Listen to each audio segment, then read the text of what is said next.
check that microphone. Just waiting on Facebook. What? Facebook's taking forever. Where is Mark Zuckerberg? Bo Jackson, where you at, bro? I put it out in the universe for a long time. I got nothing back yet. All right, Mark, we're live. Bo Jackson. I summons Bo Jackson. Vincent Edward Jackson. How do we get him on the podcast? Oh, man. Well, anyway, just sitting here looking at my rookie card of Bo Jackson and wishing he was here with me. I think that we should be together, Bo. If you know what I mean. Anyway. Yeah. All right. We're live in a bunch of different spots. YouTube is powerproject.live. For those of you that are watching right here on Instagram Live, I'm going to part ways with this in a minute because this is cheap. This doesn't give you the best audio quality. You want the best audio quality, go over to Facebook. You can check me out on Facebook Live, or you can also check me out on YouTube Live, which is powerproject.live. I'm here today with my favorite person in the world, myself, and I'm going to have my brother on probably in a little while, but I wanted to go over some shit first before he comes in and just fucking ruins everything. Because he's a boar, and he's got the name the Boar because he's like a wild pig, and he can make a fucking mess of this place in a second, and I don't want that to happen. So we're gonna keep it simple first. First and foremost, I am doing a bodybuilding show. Some of you guys might have heard. We talked about it a little bit here on the podcast before when we had Hani Rambod on. Rambod, what a great name! God, I'm jelly of that. Every time I hear it, I just think Ramrod, though. Yeah. Anyway, I was just thinking of other areas of my life where I'm jealous of other people, bigger dicks and things like that come to mind. Goddamn Pornhub. I gotta get off of there. I'm getting off on there, but I gotta stay away from it, I guess. Yeah. I guess is what I mean. They're on performance enhancing. I tell my wife all the time, those guys aren't real. Yeah. I mean, it's not real. Like, babe, listen, it's not real. There's a documentary talks about it. Yeah, there's no way. There's no way somebody has a penis that's over 5 inches long. I mean, it's impossible. I mean, it's just absurd. What would be the use of that? There's a couple anomalies out there. Yeah, what are you trying to, like, snake the toilet or something? I mean, snake the sink and plunge the toilet? I don't know what's going on with that. But anyway, yeah, so I'm doing a bodybuilding show, and Hanny is helping me out. And he's helping me with diet stuff, and I am eating carbs, and everyone's all up in arms because they see the oats and the rice and everything. But I have a half cup of rice like twice a day, and I got some oats in the morning. So yay is me. 150 grams, or maybe on a high carbohydrate day, if there even is one. I don't really even have one, but I might, just because I'm fat, end up at 200 grams. But it's still really low, but it's definitely not keto because the fat is out the window. The carbohydrates are a source of fuel. And I'm doing a bunch of other weird stuff, like taking like a pump formula before I work out and stuff like that. I've never messed with any of that stuff before. The short rest intervals is a real kick in the balls, but I really like it. When Jay Cutler is here, and other bodybuilders that we've talked to, Stan Efferding, Phil Heath, and Hani himself, who's been a trainer of champions for a long time, and Charles Glass, who we've rubbed elbows with before. All these guys have been kind of saying that for a long time, that you stimulate growth hormone that way, and that you stimulate basically a lot of things that can help you burn fat, can help you upregulate carbohydrates.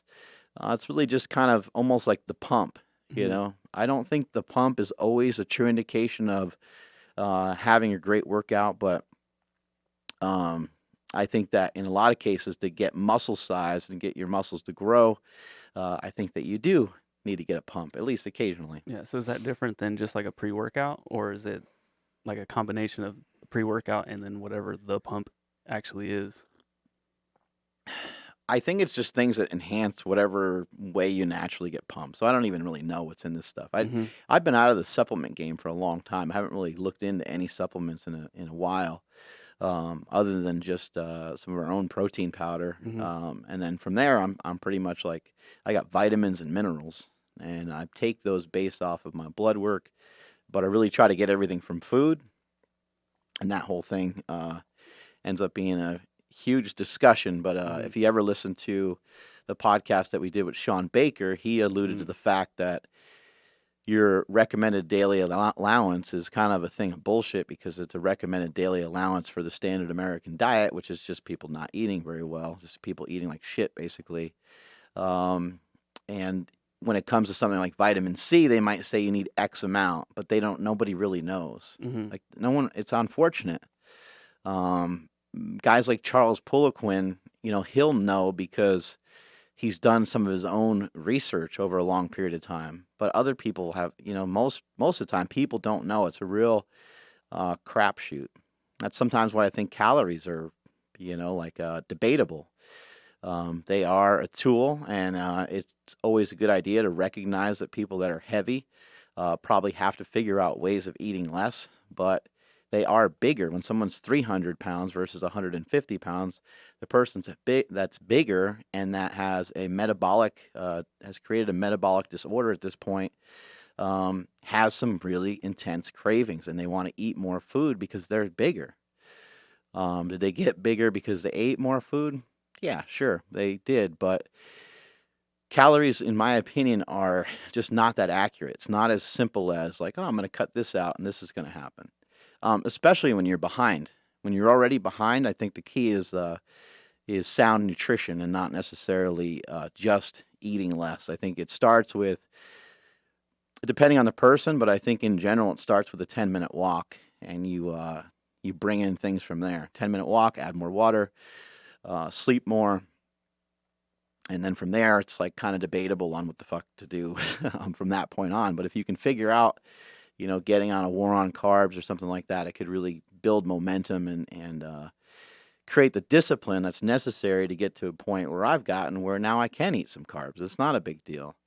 But also, I'm still not disciplined enough because if it wasn't for the bodybuilding show, then I probably wouldn't be able to do this diet anyway, and I'd probably still come off it and eat stuff that I shouldn't be eating. Mhm.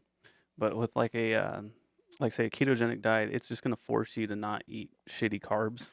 Um, would you say that the benefit of a ketogenic diet is more of like getting the fats in, or just the fact that people are removing a ton of bad carbs from their diet?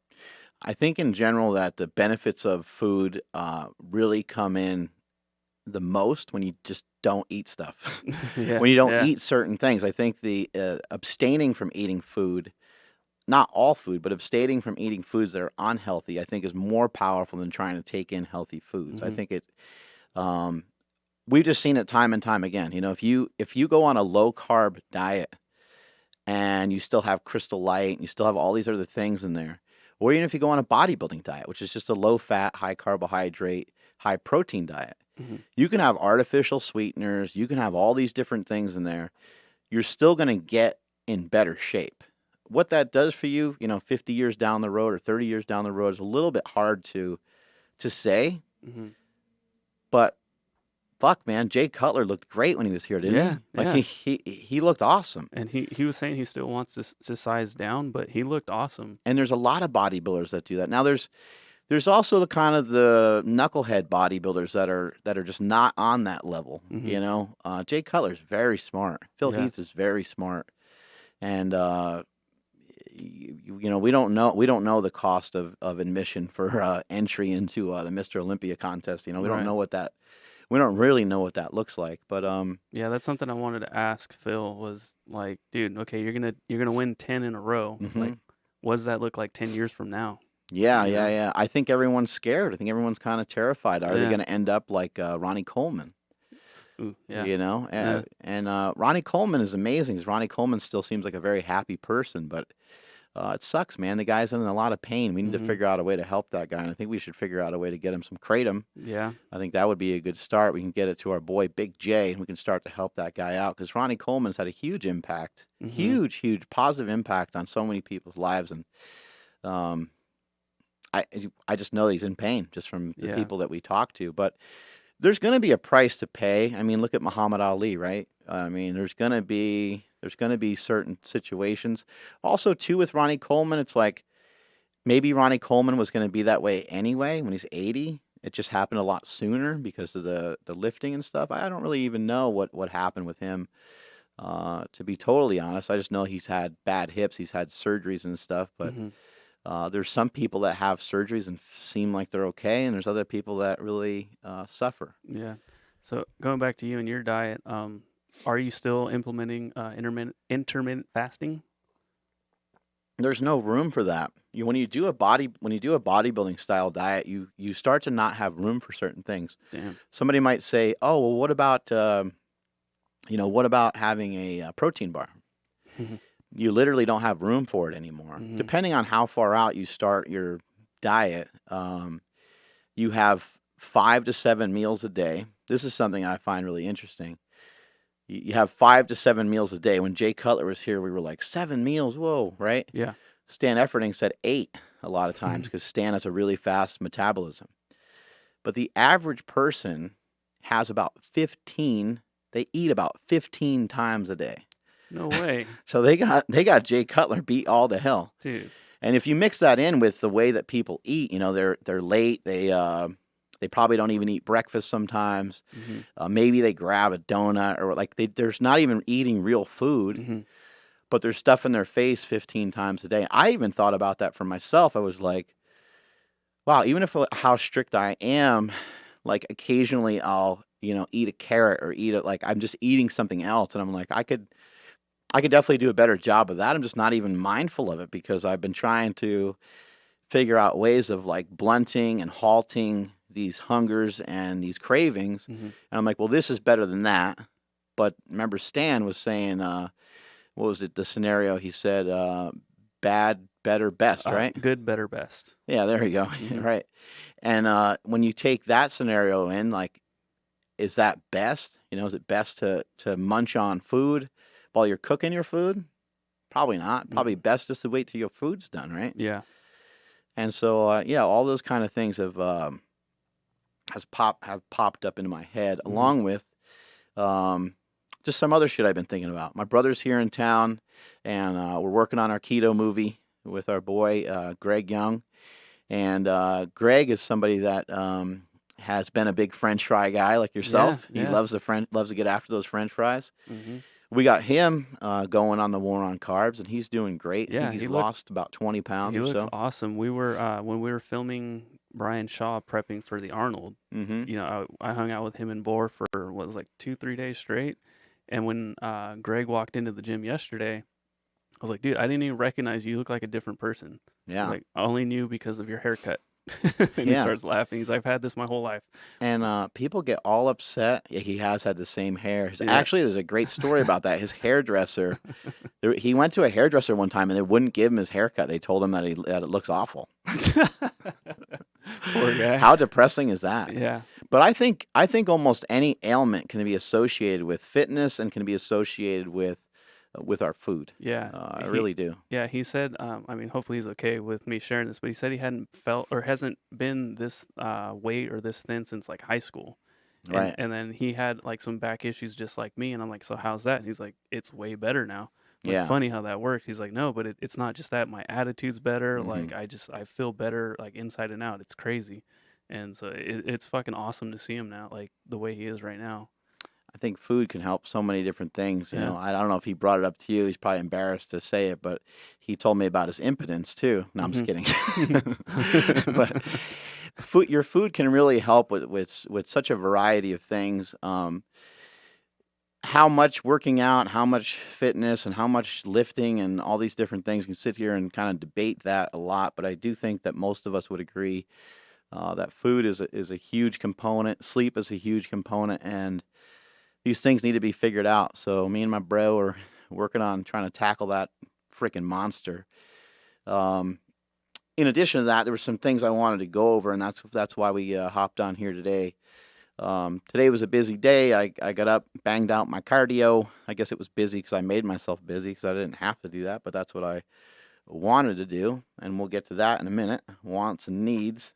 After that, had some breakfast, came here to the gym and did some squats with my brother and Ryan Spencer. And then I actually missed a squat with 225 pounds. I was busting out some reps, and I just completely lost all feeling in my legs. Damn. And the last time that I lost all feeling in my legs like that was when I tried to squat 1,085.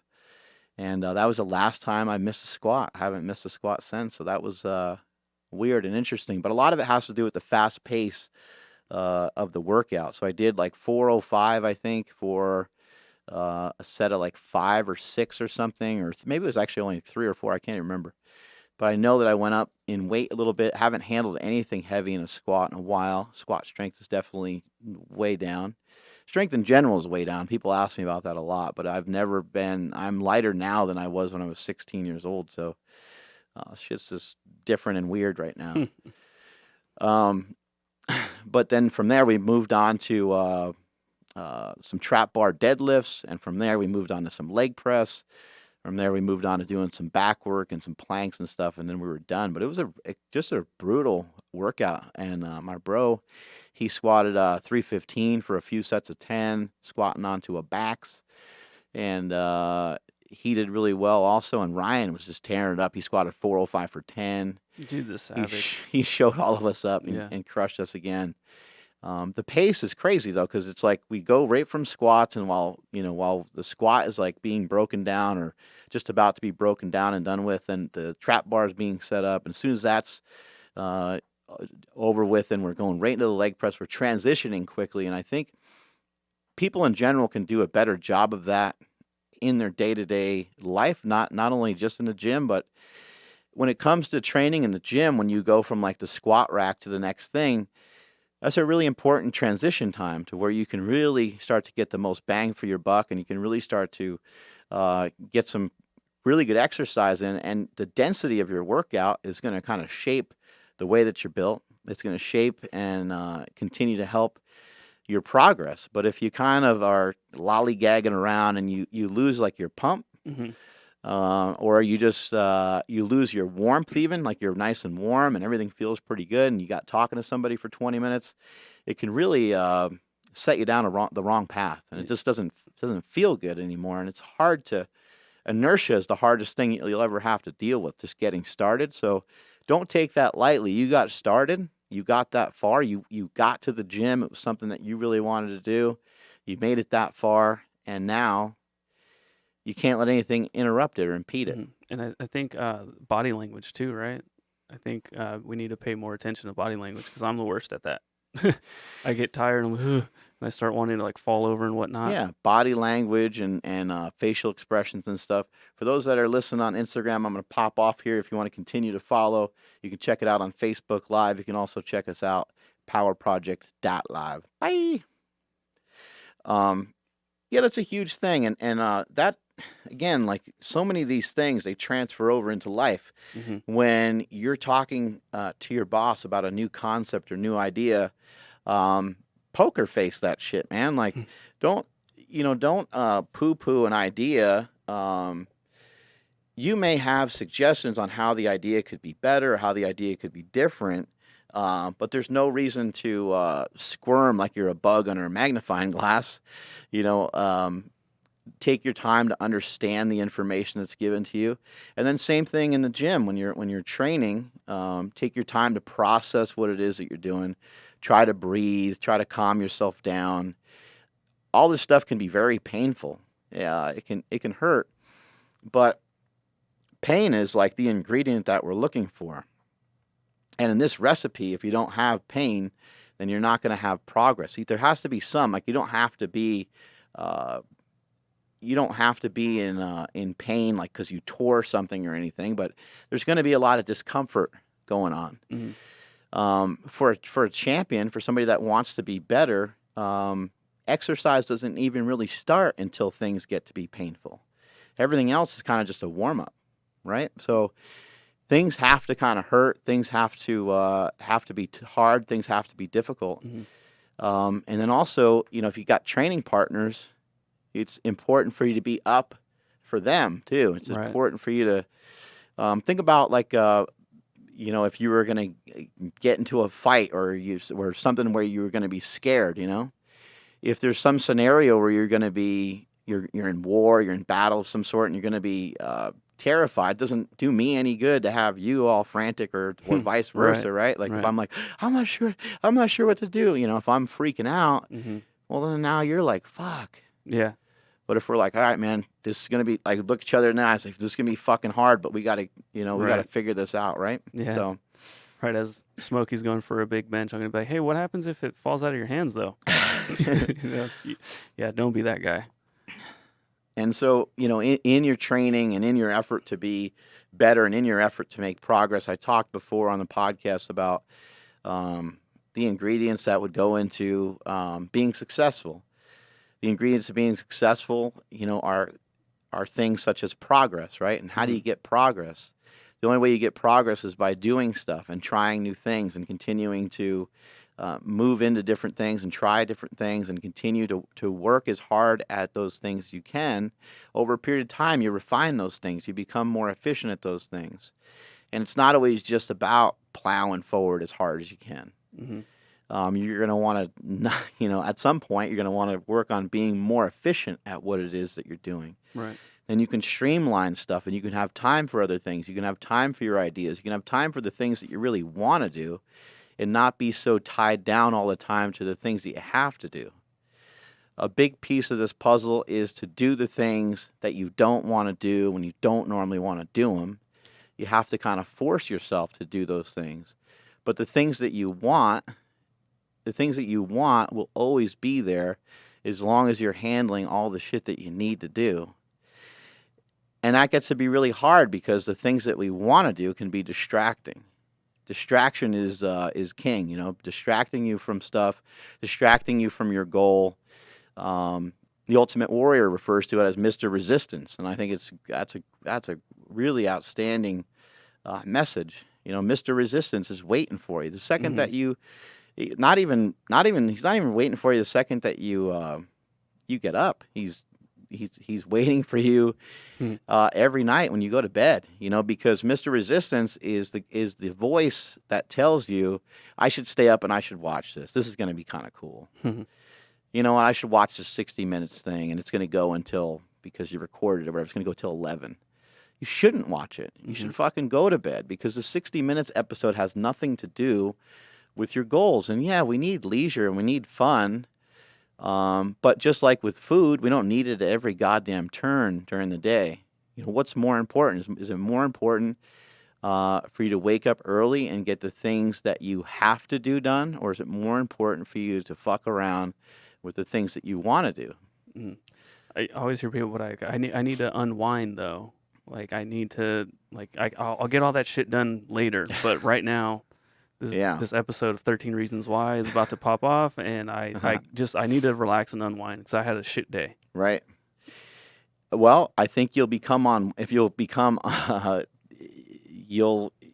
tired and fatigued plenty, and you'll be unwound if you continue to do the things that you need to do. Because at the end of the day, you're going to be fucking beat. A lot of people have a hard time going to sleep.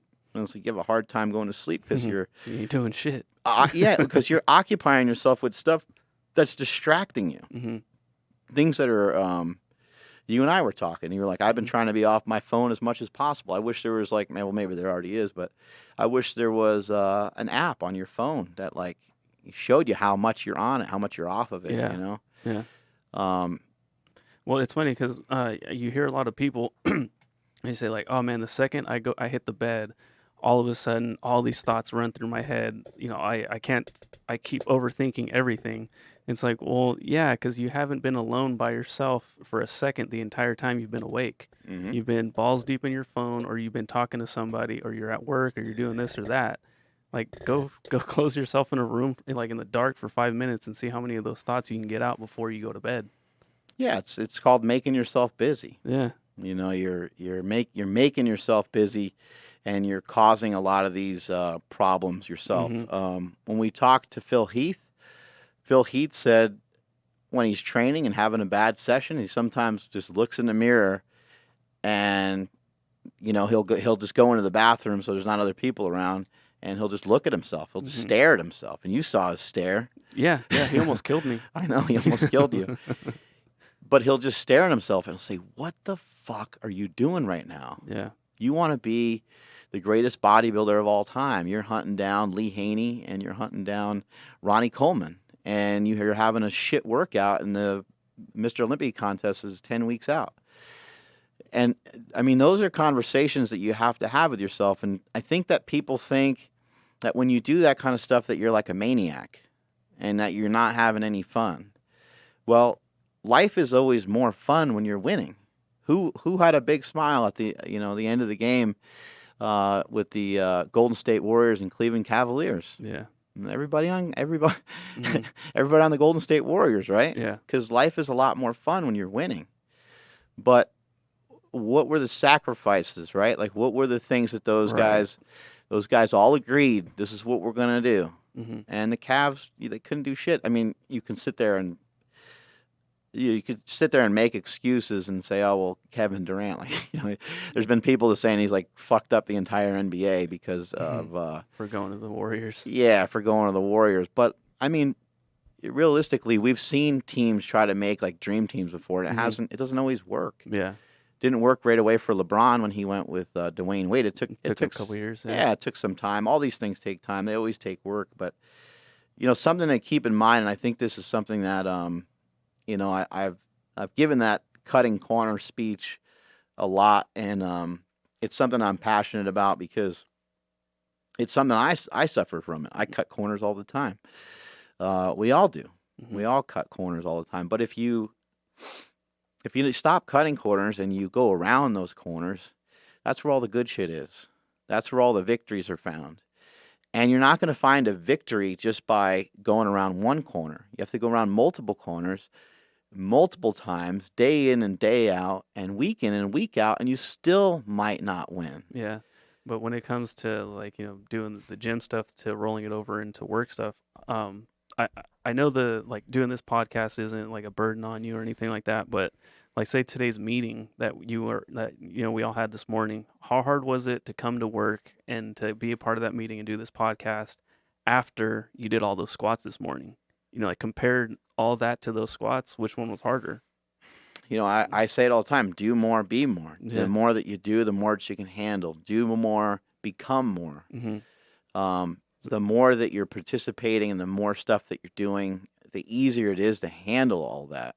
You can kind of think about it like just like being in shape, just like being conditioned. How hard is it to get through a bodybuilding workout, then do a bunch of cardio, and then end the workout with a CrossFit workout or something, right? Like it's a killer. Mm-hmm. But if you're in shape, it's not a problem. Yeah. Go hang out with Rich Froning for a couple days and see how bad you get just absolutely destroyed. Or Matt Frazier, some of these high level CrossFit people, or our buddy Just Train. He hung out with Brooke Wells, and he got his ass kicked by her. I mean, these people they're in great shape, but it kind of goes to show you that there's I think what people have a hard time understanding is a lot of this is about recovery. And people will kind of think, oh, well, if I go to my son's baseball game and then even though his game's going to end at 8 p.m., if I try to go to the gym, it's going to be too late. And then they're just kind of like making all these excuses on why they're so jammed up. And it's like, well, maybe if you took a step back and recognized that going to bed at 12 to try to get a training session in at 9 or whatever it would be, and having a pre-workout at 8 p.m. after the game's over or whatever, it's probably not a great idea because it's going to set a cascade of problems that you can't recover from. But if you thought about it on Monday and the game was on Tuesday, then you could have planned properly to be in position to where you could probably train in the morning, where you could easily shift it to a different day, and you say, you know what, I'm going to be loaded up with some good rest. I'm going to have instead, you're trying to frantically do it. The workout is shit. You didn't do the 5 other exercises you wanted to do because it's 11 p.m., right? And it just sends a cascade of problems. I think if you think of your recovery as being like a sink, I think people don't realize that the hole that's in the sink, you can make that a lot bigger by the more stuff that you handle, the more stuff that you do. You can prevent that water from overflowing. If the water is like the workload and the drain represents recovery, you can increase your workload and you can handle more and more water. The sink can handle more water and continue to drain it a lot faster if the drain is simply just larger. Mm-hmm. And your recovery rate is not fixed. Your willpower is not fixed. Your energy is not fixed. It can become better. When you look at somebody, you're like, oh my God, that guy's got some really crazy amount of energy. Mm-hmm. Well, that person has built it up over a long period of time. People build themselves up in different ways, and the willpower, the focus. Phil Heath was talking about that a lot. He was like, I wasn't always this way. I wasn't always like this. I've heard Arnold Schwarzenegger talk about it. He's like, I wasn't confident. I didn't believe in myself. But somebody like Arnold, he probably transitioned at like 9 into lifting and Yeah. building up willpower. Yeah, because you hear a lot of people often say, like, they'll see somebody do like a CrossFit workout and be like, oh, I've just never been able to do that. That's just not in me. I don't have that willpower to do this or that. But you're right, it's built up over time. Yeah, how many people say I can't do that without my cup of coffee? That's so stupid. I But can't yeah, I can't do I don't function well on Mondays. I'm not a morning person. mm-hmm. I'm not right? And you just say you're not a morning person, but when you say you're not a morning person, all that means is you didn't get the 8 hours that's required by human beings to get sleep. Like there's some people that can probably get 7, and there's some situations where I'm sure that even though despite so many studies and things like that, there's some situations probably where some people might need a little bit less. But when you say you're not a morning person, it's just because you're going to bed so late. It doesn't have anything to do with your physiological state. You're fine. You could be a morning person, because then you dive deeper and you say, oh my God, really? And you ask the person, say, you ever had a flight at 5 a.m., 6 a.m.? They're like, yep. Did you miss it? Nope. Weird. Yeah, it doesn't sound like you really have a problem. It just sounds like you like to go to bed later, which all that is fine. It's just that you have to figure out ways, how am I going to recover from this? And that's why, as we kind of mentioned in the very beginning, you have to really fight to not get stuck. You can't get stuck in any one place. As we were talking about the transitions from one exercise to the next, it's critical, because what happens? You lose momentum. And I mentioned earlier that the hardest thing to ever do is just to start something. Once it's started, there is a lot more work to do, because now it's like, oh shit, I just started. I've mentioned that before. Our boy Ensema just started a podcast. And then now he's going to be on the hook for continuing that podcast all the time, right? But the hardest thing is to start it. A lot of people talk about it and they'll never get it done. We've talked a ton about cowards talk about what they'll never do. Yeah. Because there's a lot of people that will talk about stuff that they're not ever going to do. And that causes so much anxiety. It really, really does. You're better off writing the idea down. The shoulds, the coulds, the woulds, you should. Oh, you know what you should do? And it's like, you know what you should do? You should take that idea and shove it up your fucking ass, because I have so much other shit that I'm working on all the time. Yeah. And I don't talk about what I should do and what I could do. I'm talking about where I'm going to be and who I'm going to meet. As I mentioned earlier on this podcast, people sometimes say, why do you wake up so early? And I said, you would wake up as early as me if you're going to meet the people I'm going to meet, if you're going to places that I'm going to go. I feel really fucking good every day. I feel really excited about life every day. I feel excited about super training, about slingshot, and about lifting, whether it's bodybuilding or powerlifting or whatever the fuck it is I'm trying to do. I'm super excited about it. And a lot of it has to do with, over a long period of time, I started to try to handle more and more things. I started to handle more work. But also, I'm not dumb enough to get stuck. I'm not going to get stuck in a fucking internet fight with somebody. I'm not going to get stuck rummaging through hateful comments that are going to stir up something else. There's things that I do in my daily life, and you hear people ask people that are successful all the time, what's your day like? What's your day like? And then somebody will say, well, I wake up and I eat breakfast, but they don't talk about the details. They don't talk about some of the little things that they do. Um, and those are the things that can really help somebody. Like for me, I won't look at my phone in my bed because I know that I'll be messing around on it. Mm-hmm. My phone is next to my bed, which that should be the next move. Is I should just get a regular alarm clock and keep my phone in my kitchen, which is downstairs, and I would never fuck with it at all.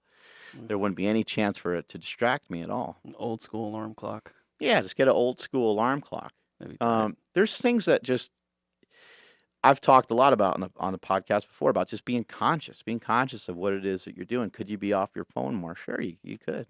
Mm-hmm.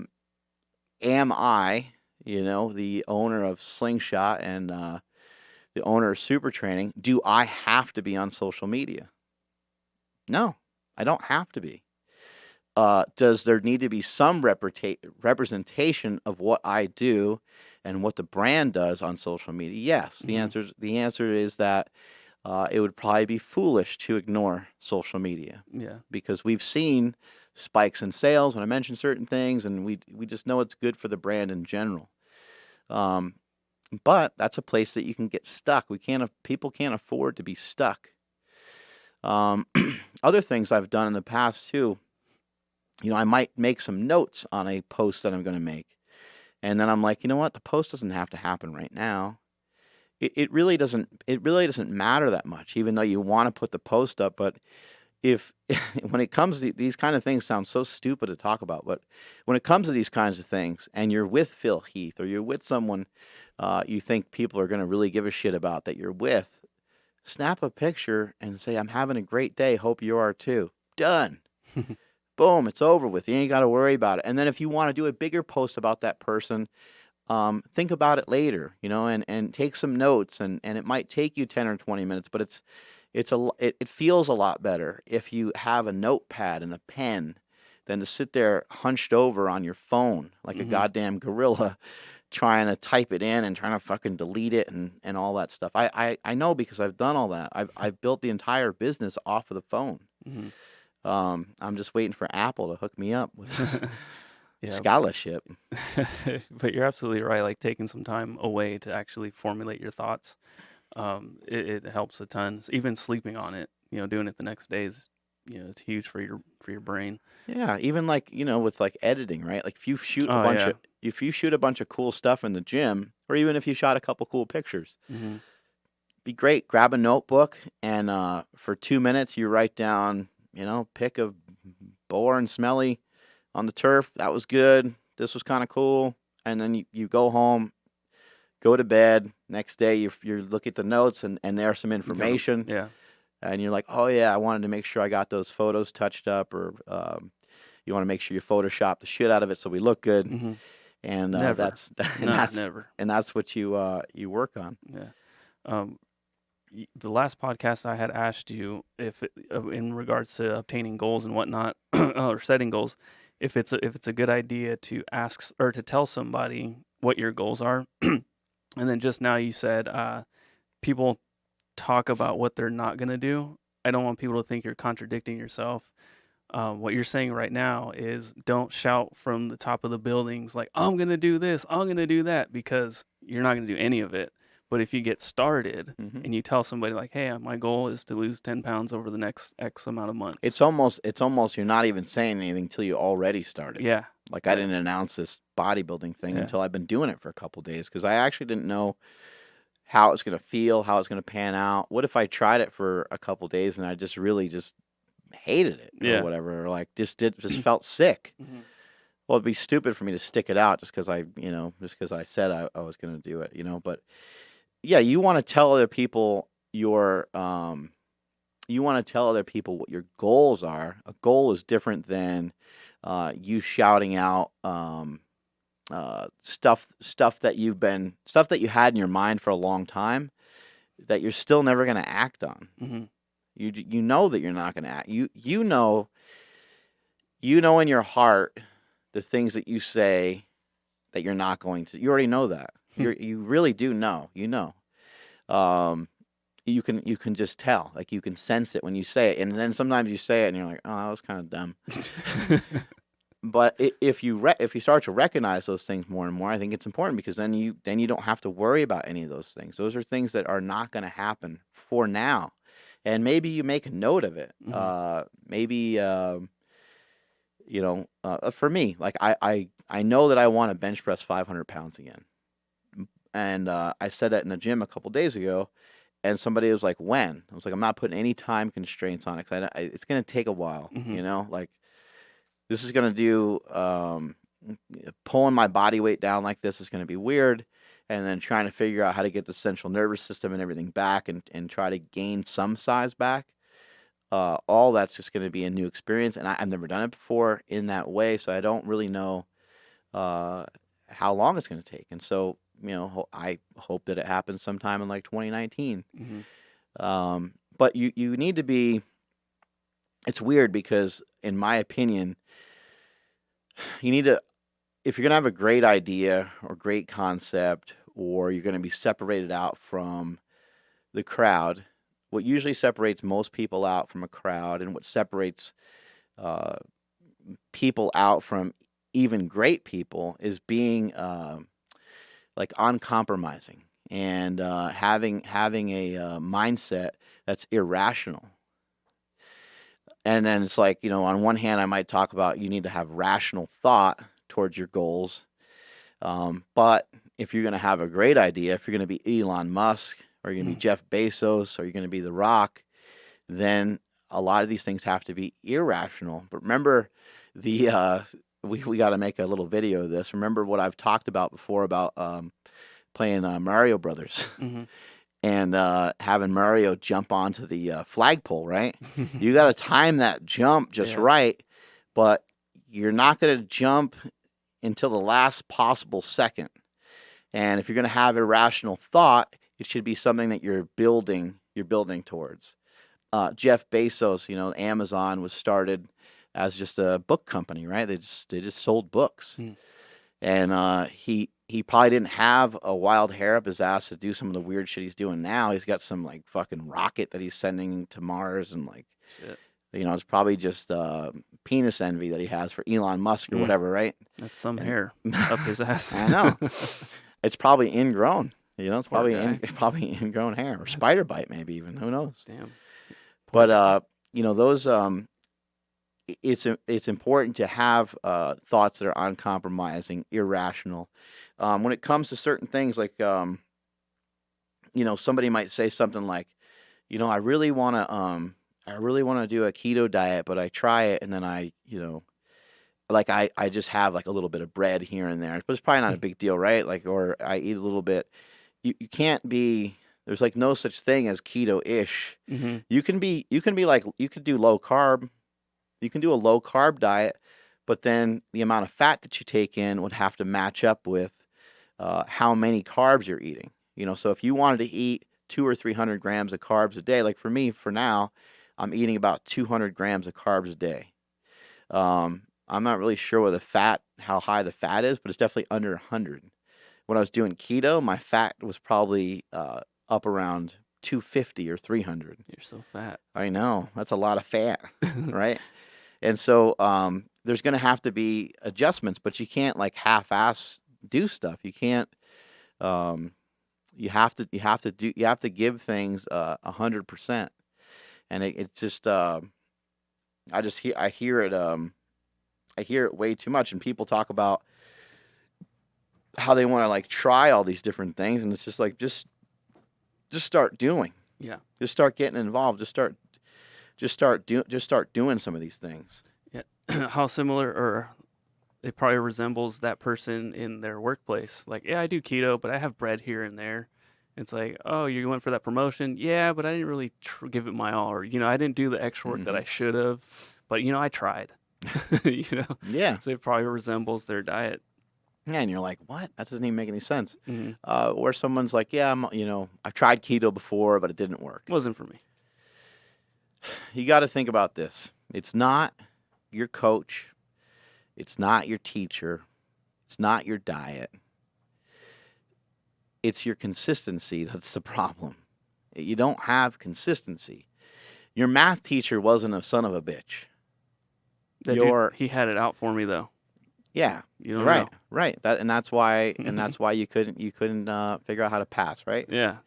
And I was going to the NBA too, but my grades prevented me from playing. Because he picked you out and he hated you Mm-hmm. and gave you a bad grade even when you got everything on the test right. Right? I got most of it right. It's the consistency that really will build everything up, and it's the consistency that will really build a lot of character. You know, another thing I hear people do is that, you know, they constantly talk about things being different when they're going to do this, things being different when they're going to do that. And they're not going to be any different because you haven't changed your environment. You haven't changed the things that you're doing. Willpower is actually kind of a weird thing. And I know that Willpower won like the Indianapolis 500 this year. I don't know if you saw that, but the guy's name is Willpower. No shit. Yeah.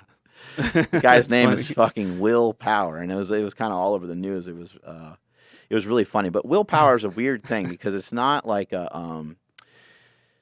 it's not really a real thing. It's just in reference to us having like resolve. You know what I mean? It's in reference to a lot of people sticking to something that they set out to do for a long period of time. Mm-hmm. You're like, man, that guy's got Jay Cutler. That guy's got tremendous willpower. But really, it's just dedication that has been built up over time. Mm-hmm. Remember how many times I've talked about this? You know, if you want to be great at something, you're going to have to be good at it, right? Mm-hmm. Not only do you have to be good at it, but you have to be good at it for a really long time. That's when somebody becomes great. If Joe Rogan would have stopped his podcast 5 years ago, he wouldn't be great. But he kept it going, and now he'll be the greatest podcaster we ever had until somebody else comes along. Mm-hmm. Hint, hint. You know, that's just the way things are. You have to stick it out for a really long time. Somebody is not a great somebody's not a great husband or a great wife until they stuck it out for a while, until they've done it for a while. They're not a good boyfriend or good girlfriend until they've been through it for a while. Mm-hmm.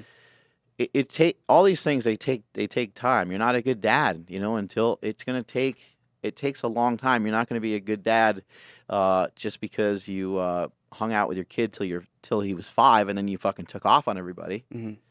That's 5 years. That's a lot of years, but that's not the agreement. That's not what's supposed to happen when you have a kid. That's mm-hmm. not the way that it works. It doesn't work that way. And so the things that you are obligated to do and the things that you need to be dedicated to, you don't have to be great at them. You just have to be good at them, and you have to be consistent with it. Remember what I said earlier. It's not about your coach. It's not about your teacher. It's not about the diet doesn't work. The training doesn't work. You hear fighters say it all the time, you know, like, my fight camp was shit and this and that. It's like, it's none of that. It's just you didn't focus in on what you needed to do. And sometimes, you know, with sports like that, those high-level sports, sometimes someone's just better than you, and that's mm-hmm. a hard thing to figure out. But it does happen. But it's consistency. Yeah. Yeah, because, like, is there a diet or whatever food program that doesn't work? Like, if somebody follows it, it's probably going to work, right? Yeah, I think most things will work. Mm-hmm. Maybe it might set somebody up for failure because as I was going to get to in a minute was going to be that the environment has to change, right? So if you've been a heavy person all your life and you really love sweet food, and I said we're going to put you on if it fits your macros, right? Mm. And again, you're 100% right. Like, if you follow it, then you'll be fine. But am I teetering with disaster if I tell you that you can have Skittles during your workout? You know, it's like you're not changing your environment is essential to you expanding, to you getting better, to you making progress. But your environment is not just the gym. It's not just your house. It's what's inside you, what's inside your brain, what's going on in there. Another thing on top of that is, in order to be successful at something like a diet, you have to, you talk about when you have a kid, you child-proof your home.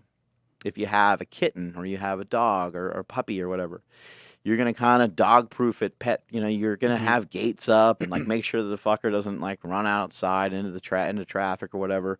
And then same thing with your child. You're gonna have things on the door so the kid can't figure out how to open up the front door and just haul ass out of there and run onto the freeway, right? You're gonna have things that block off uh, the electric stuff, the plugs and things like that, because you don't want them sticking their fingers in the sockets and stuff, and they're right at that height, and you know that it could be dangerous. Yeah.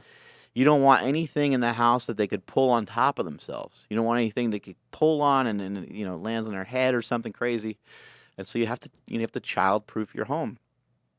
But you need these precautions at every turn in your life if you're going to make advancements anywhere, and you have to fat-proof your house if you're going to have progress with weight loss. If you're going to have progress to change. Let's even say that you're a lot weaker than you want to be. You're not as big as you want to be. You're not as strong as you want to be. And every time you go to the gym, you're kind of known as the guy that always misses the weight. Like, oh, great. Well, you have to change. You have to change all that, and you have to not have that mentality anymore of being that person. And you might have to tell people, and they might laugh at you at first. In boxing, it's called a sparring partner mentality. And anybody that's seen Rocky's the greatest movie of all time. By the way, I know I said Back to the Future is one of the all-time greats, but I just love Rocky so much. But Back to the Future, I think, is like the greatest family movie of all time, in my opinion. That's fair, but the trilogy versus however many Rockies there are now, though, like like as a whole, which one's better? Yeah, Rocky. Yeah, Rocky's great. Hands down. Yeah, Rocky's amazing. Because I do love Back to the Future, but it's really just the first one and the third one. The one in the Western, whatever. That first one's so good. Yeah. They think he's wearing a life preserver, and it's just his jacket, right? Calvin. Who's Yeah. Calvin? Yeah, It says on yeah, your all underwear. that stuff. There's not another movie that's that creative like that, I don't think. That's so good. Boar might disagree when he comes up here in a minute, but Yeah. some of the premise of Rocky, where he's that sparring partner syndrome, right? Mhm. Rocky had it so bad. He was this journeyman fighter who would get in these kind of grungy matches and these smoker fights. Mhm. He would fight in front of a few hundred people, or he'd fight in front of 50 people or whatever. And he would fight these shitty fighters, and Mickey would make fun of him, and he was just a bum. He was kind of a bum, another bum from the neighborhood, right? And when he went in and he talked to Apollo Creed's promoter or manager, whoever the guy was. They bring him into the office, and he starts talking to the guy, and the guy's mentioning some different things to him, and Sylvester Stallone is like, hey, I just want the champ to know, like, I'm going to be a good sparring partner. Like, I'm going to fight clean, and like, he doesn't have to worry about anything. I'm not going to try to rough him up or take any cheap shots or anything like that. And then the guy looks at him like with a strange look, and he's like, do you understand what Apollo Creed is offering? Do you believe that America is the land of opportunity? And he says, well, Apollo Creed does, and he wants to give you the opportunity of a lifetime. And I might have messed some of that up, but that's the dialogue pretty much. And it's basically Rocky doesn't understand that Apollo Creed actually wants to fight him for the title. And then Rocky is so unsure of himself that he says, "Oh, I wouldn't. I don't think I'd make a great. I don't think, I don't think I'd make a great fight," and so on. Like, he's almost already talking himself out of it, and then it kind of it's on his eyes, and you kind of see like he's doubting himself and all that kind of stuff. But that's that mentality that a lot of us fall into. You get known as being somebody, and you get known as being a certain person. Maybe you're the guy that always tells dirty jokes. Maybe you're the guy that always eats too much, or the guy that like eats a lot. You're the guy that eats a lot, and you're fat, right? And it's like, how do you break the mold of that? You're gonna have to figure out a way to change from being that person, because who you are is it's not who you think you are, as we mentioned before on this podcast, and it's more related to not even what other people think you are. It's more related to what you think other people think that you are. And that's a hard thing to change, because it's just a perception, but perception is reality. So how do we change it? And the way that we change it is the way we have to communicate. We have to tell people. We have to show people too. You can't just talk. You have to show people. A lot of times your actions are going to speak louder than your words. I've heard some people say before, don't listen to what people say, watch what they do. Don't listen to what they say, watch what they do. That is that's a goddamn brilliant quote, right? Because you can't just listen to some cool quote from somebody. It just is not going to mean anything until you see what they can do. Like Gary Vee, right? If you start listening to Gary Vee, you might be like, oh my God, this guy is arrogant, or this guy, fuck, man, I can't handle it. But watch what he does. He's been talking about buying the New York Jets for a long time. There's going to be a day where he probably buys the New York Jets, and you're going to be like, fuck. But you just see that a lot of the actions, or a lot of the things that his actions are matching up with the things that he has said in the past. And that's why we don't talk about shit that we're not going to do. We don't talk about shit unless our actions are starting to head in that direction. There's just no reason to talk about it. And we're all guilty of it. I've said many times that I'm going to stretch more, and I don't. There's definitely, there's always, like, everyone has holes in their game. There's no perfect being. There's no perfect person. Yeah. How does the change start, though? Like the mentality?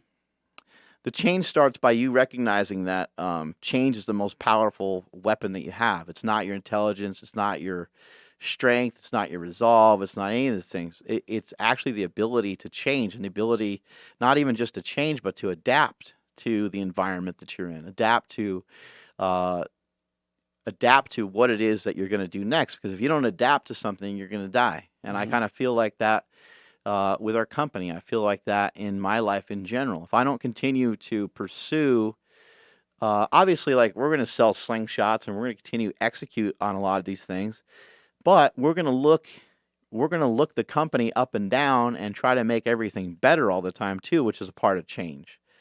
A part of change is understanding that you might have the same job for 20 years. It doesn't mean that you're not changing. That doesn't mean that you don't have personal development going on. If you, everybody should understand that they can be better than they were yesterday. That's a very simple thing to understand that. And that's how you're going to be able to make a change. You can make more money. If you make $100 a week, can you figure out a way to make $125? I'm sure you could. If you make $1,000 a month, can you figure out a way to, over a period of time, figure out a way to make that $1,500 a month? I would say absolutely. You have the skill set to get a certain job. You already did that, and as long as you do your job and then some, then everything should be fine. And if you work for somebody and you do your job and then some, make sure that you're recording that. Make sure that you communicate that with your boss. And if they don't give you more money for you doing your job and then some, then you leave. And that's where you have to make bold decisions in your life, because you can say, I'm not at that value anymore. It doesn't make any sense. The things have changed. There's been a change going on, But your boss isn't always going to, there's a reason why they have those, TV shows where the boss, does the work of the workers and stuff like that, right? Because your boss isn't going to know these things. So you have to keep track of what it is that you're doing. You have to keep track of these things and say, hey, well, I just like you and I had a meeting at the end of the year. You're like, well, I'm taking on some of these new things, and it's like there's not even any reason for us to debate it. Oh, well, like, no, it doesn't make any sense. You're doing more. You're giving us more. We're getting more. All right, here's more money, right? I mean, it's just that's the way a lot of these things have to be. But as long as there's substance there, you can't just go. If you said, hey, I'd like a raise, and if I said, okay, what's changed? Mm-hmm. And you're like, I don't know. Yeah.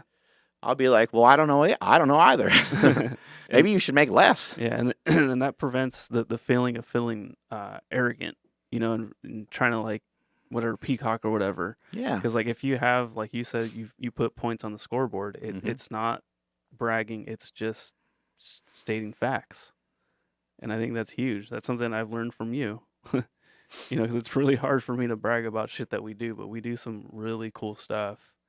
And I need to get better about posting it on social media and stuff, but I'm too busy doing other stuff. Too busy working. A little bit. Yeah. Everybody possesses the ability to get better. Mm-hmm. You know, for millions and millions of people, we have enough health. We have enough of a brain. We have enough of our body that we can figure out ways of being better every single day. And this is where things get to be really dangerous, because when you look at what other people are doing and you focus in on what other people are doing, that's when we fuck up, because we're like, oh man, I wish I could do that, or I wish I could be like that guy, or wish I could be like that girl. I wish I could, I wish I could talk like that person. Mm-hmm. I wish I could run like that person. I wish I could jump like that person or lift like that person. Those are all like natural things that'll happen, but you have to examine, is it healthy for you to think that way? Is it actually just inspiration and motivation, or is it something that's kind of toxic to you? Mm-hmm. Is it giving you a stink face? Is it kind of like tensing you up? Is it when you see that somebody posts a picture with a new Ferrari, are you like, God damn, that'd be so cool to work hard and to one day be in that position? Or sometimes you see some of these entrepreneurs and they have a plane, a private jet in the Mhm. background, right? Mhm. Are you, filled up with tons of anxiety? Oh my God, I got to figure that. How do I I'm only, I make 50 grand a year, and I have all these bills, and I'll never be able to figure that out. Well, it's like, man, that's not a healthy spot to be in. Maybe you just shouldn't follow that person for a while Mhm. if you can't handle it. If you see it and you're like, I ain't liking that picture. Everybody that you follow, you should be liking their pictures pretty much, because why are you following them? You're following them to not like them, following them to not comment on them. Like, why are you, start to cut it down a little bit, start to cut back a little bit.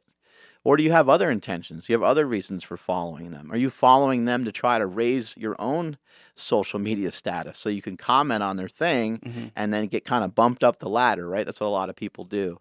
And they'll do it day in and day out. Or are they really following it? Are they really inspired by it? Do they really enjoy what they're seeing? And is it really like part of a story for them? They're like, wow, some of these people that I meet at shows that stand in line for 3 hours. Mhm. Those people are really truly following, but why are other people following? Just so they can see me like hanging with my brother and training in the Mhm. gym, so they can not like it, or make some weird comment like, "Oh, there's the steroid brothers," or whatever. Yeah. I don't know. Like, they're just gonna say something stupid, right? Fucking haters. Yeah. Like, why bother follow? Like, what's the point? It's probably just to get them. Yeah, misery loves company, right? Yeah. So, Sometimes people just love to. Sometimes people just love to stir the pot. yeah. Anyway, Boar, if you're awake, come over here. Oh. Ladies and gentlemen. Oh my God. He wasn't even scheduled to be on the program, ladies and gentlemen. Oh my God. What's going on? These things are Where'd up, you big come guy? from? Los Angeles. Oh, no, I meant like just now. That chair. Oh, I thought you like He was just propelled. sitting in the crowd watching us I the was whole sitting there time. snoozing Came away. out of the crowd like Hillbilly Jim. Remember that? Absolutely, yeah. That's Mid Who Hudson else Civic came Center. out of the crowd? Oh, Matt Brown. Matt Brown came out of the fucking crowd. You know about that? A lot of people come out of the crowd, but I mean, not in UFC though. No, but no. But Tank Abbott knocked somebody out that was in the crowd. Remember that? Remember that? Remember that shit? What did Matt Brown do? Matt Brown came out of the crowd. He To fight somebody? Yeah. He was at a fight. It was his first fight ever. He went there with a friend, and his friend lost the fight. And then they went to like the next round. They're like, "Who wants to fight the champ?" And this guy was like talking shit. And Matt Brown's like, "I'll fight him." And Matt Brown went to a sporting goods store. He got a cup and a jock strap and a mouthpiece, and he fucking melded the mouthpiece. He like heated it up and he went to a restaurant across the street to use their microwave to heat up his mouthpiece. Get it done. Yeah, and he won the fight. Yeah, and he went in there and he won. That's actually he came out of the crowd. Well, it's actually better than the time Louis Simmons tried to body slam Big John Studd. Oh yeah. Wasn't Louis? I mean, yeah, did I make that up in my head? Or? No. The old days of wrestling. Well, everybody in the old days of wrestling, they used to have like a body slam challenge. You know, the old AWA wrestling. I hate to say it, but every time I see somebody that's like 500 pounds, I'm always like, I always think of that $10,000 body slam challenge. Could you do it? Yeah, they had a body slam challenge, and then they would just like ask the crowd, like, can any, and a lot of times, it's wrestling, so it was like some sort of setup. But with Louis Simmons, he was with a group of other guys, and everybody was all fired up, and then they kept pointing at him because he's really strong. And they're like, oh, you got to do it. And they called him up there, and of course he couldn't budge. Like he's trying to body slam like Studd is 6'10". I know, but he was trying to body slam like Haystacks Calhoun or something. Oh, it wasn't Big John Studd. It was somebody different. No, he definitely wouldn't have a shot at body slamming Big John Studd. I remember it was somebody though. He definitely look up Haystacks Calhoun. This is a big boy. I think Haystacks Calhoun might have been, like in an older era even. No? Maybe, but it was somebody like that. It could have been Haystacks. King Kong Bundy. I don't know. Wasn't King Kong Bundy great? I'm gonna have to call up Louis Simmons. He'll be like, it was Big John Studd. He was 300. He'll give you all his numbers. Big John Studd was huge. What a great name, Big John Studd. They call me Big John Studd. My middle name Mud. That's like a rap. Yeah, it is. Our name sucks. Shaquille O'Neal or something, right? No. It's isn't it in a True Fushnickens or something? No, I think that might have been Method Man. Oh yeah. They call me Big John Studd. My middle name Mud. Yeah. Blah, blah, blah. What song is it from though? I'll figure it out. Now I'm just gonna be sitting here trying to rap. John. They call me Big John Studd. My middle name. Is it Redman? No. I'm pretty sure it's Method Man, but I remember it being a big deal when that. Whoa! There's Haystacks Calhoun. Hey, now that was a big boy, dude. That's when overalls were cool, man. Back in the day, those things. Those are beautiful. It's Mark's squat suit. Those things are beautiful. Overalls are actually a necessity for people that have like a big waist and they have like no ass. Like their pants just fall down all the time. It's like you can't put pants on like an extra. Nikolai Volkov. Nikolai Volkov was actually huge. Like look at his physique. He's not like he's. Yeah, remember Nikolai Volkov? He's actually huge. Look at him. His like wrestling trunks were huge. Like why are they so big? Like, but that's how you didn't really notice. He didn't have like a cut physique, but I mean he's gigantic. Well, he's trying to Lululemon the fight. He's pulling the tights up so high. He's stuffing all his chub down there. He's horking them. Yeah, that's what all the girls do with that. That's a Gymshark. Yeah, it's like I always say that they look like all the girls now look like Legion of Doom, and they have their pants. Remember, like Legion of Doom, their pants are just under the titties, and it's like the camel toes going on. There's lots of things going on. Who wore it better, the Legion of Doom or Gymshark girls? Mm-hmm. I know. It's like the same pants, which is hilarious. I remember when was it? Raking yes. Yokozuna. Yeah, Yokozuna used to sit on people and. But I remember when he got body slammed. Was it Lex Luger? Yeah, Lex Luger. I remember it was a huge deal. Do you remember El Gigante? I remember you talking about him in that restaurant that he used to eat. Like, well, but also El Gigante used to wear this like. Look up El Gigante. He used to wear this suit. It was like a human. That suit was terrible. It's like a skin-colored suit. It was like with his hair muscle on it, with like hair. Fur. Oh, it's awful. It is the worst wrestling outfit ever. Look up El Gigante. ELGIAG or GIG. Come on, bro. ANTE. I got it. Oh, yeah, that's right. You're Mexican. You don't know how to spell gigante. Hey, look, it's Spanish. El Gigante. Is that him? No, I don't know who that is. I do know who that is, but I can't. It's that hair. Wait, El Gigante. That's a manager. Oh, but he might.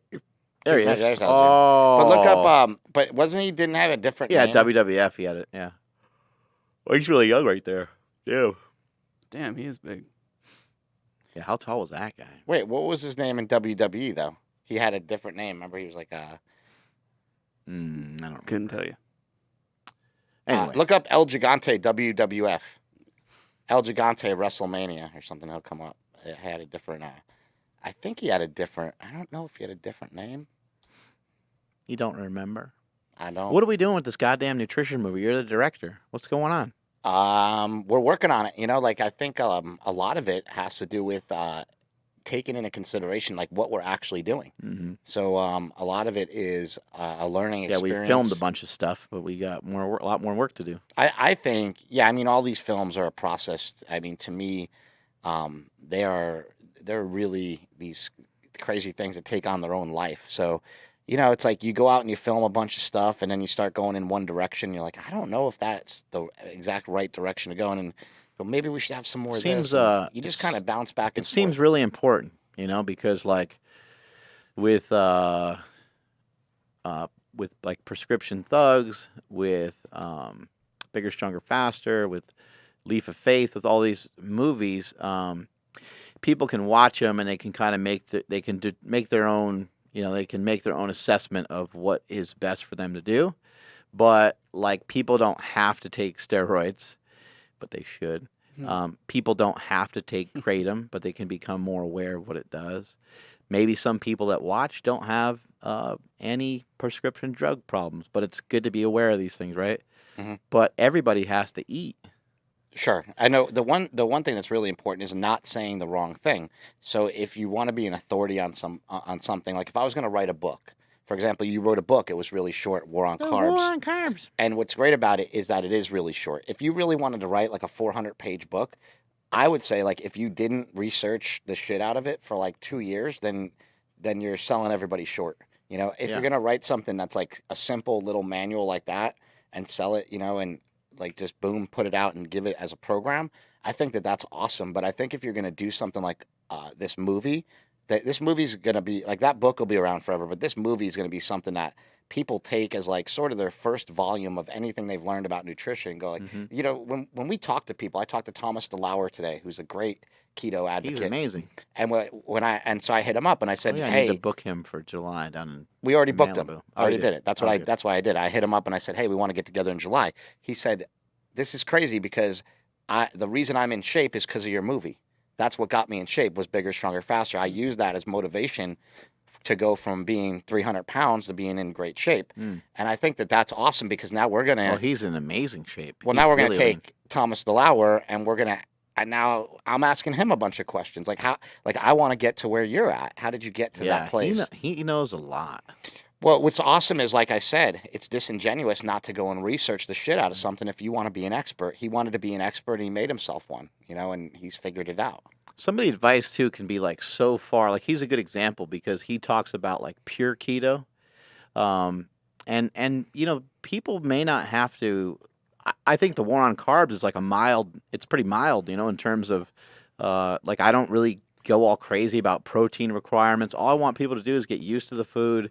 I want them to try to eliminate carbohydrates from their lifestyle. I would like to see most people try to go about 2 weeks with keeping the carbs real low, especially in the beginning, so they can kind of learn and they can feel what it's like to not have all that crap in their body. They can learn how to run off of fats, and they can concentrate on what's important.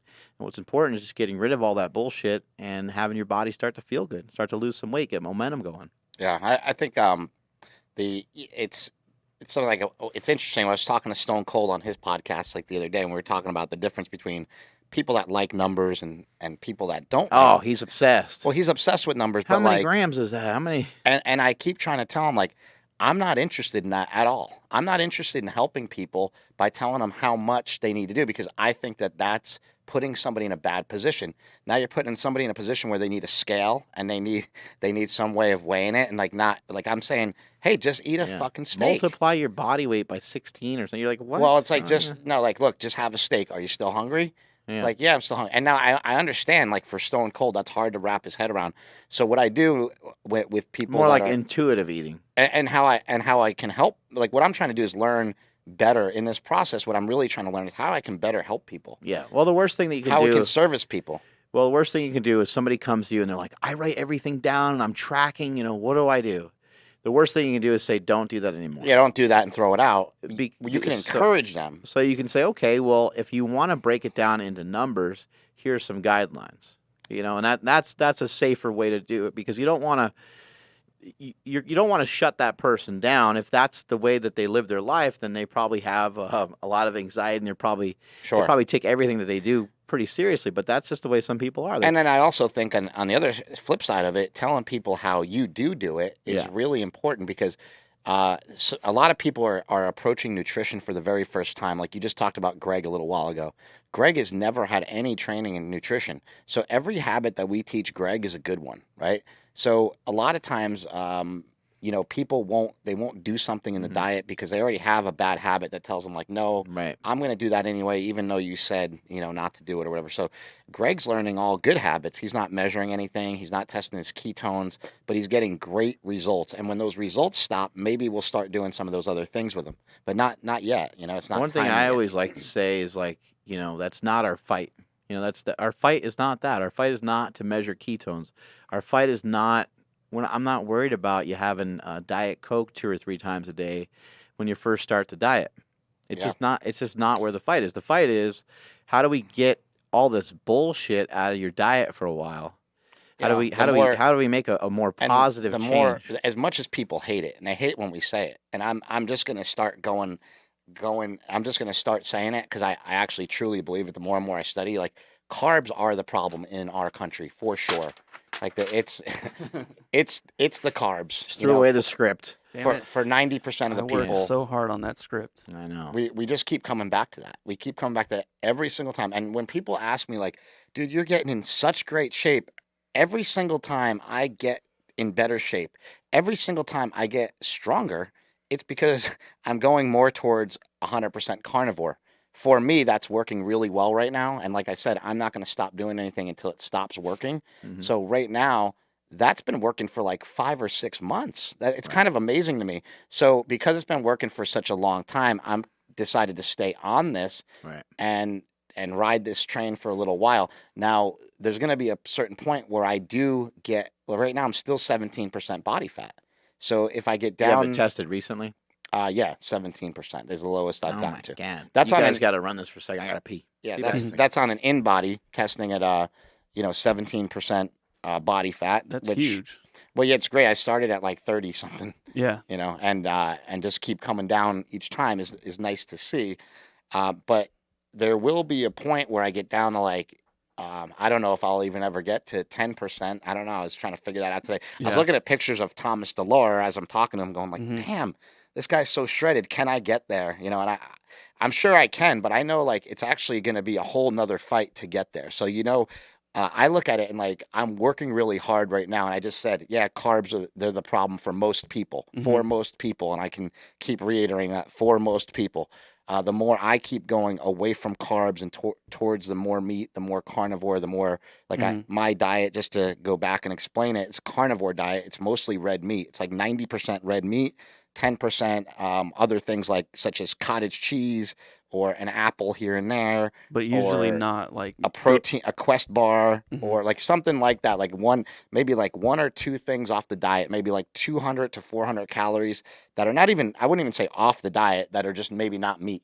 Yeah. They're not, I don't eat Oreos, but I'll have like something like a cup of cottage cheese or a cup of yogurt or something like that that's maybe not meat. And I Mhm. just, that's how I just stay sane. Like every day I'll be like, I'll have something. I try to provide as much variety in there. I really believe in a lot in what Rob Wolf has taught us. Mhm. Rob Wolf actually said something interesting that he's saying, I don't disagree with Dr. Baker at all on what he's saying about nutrient density and eating red meat. I think that's very important. However, if I was going to do a carnivore diet, I would experiment with the vast vast variety that exists.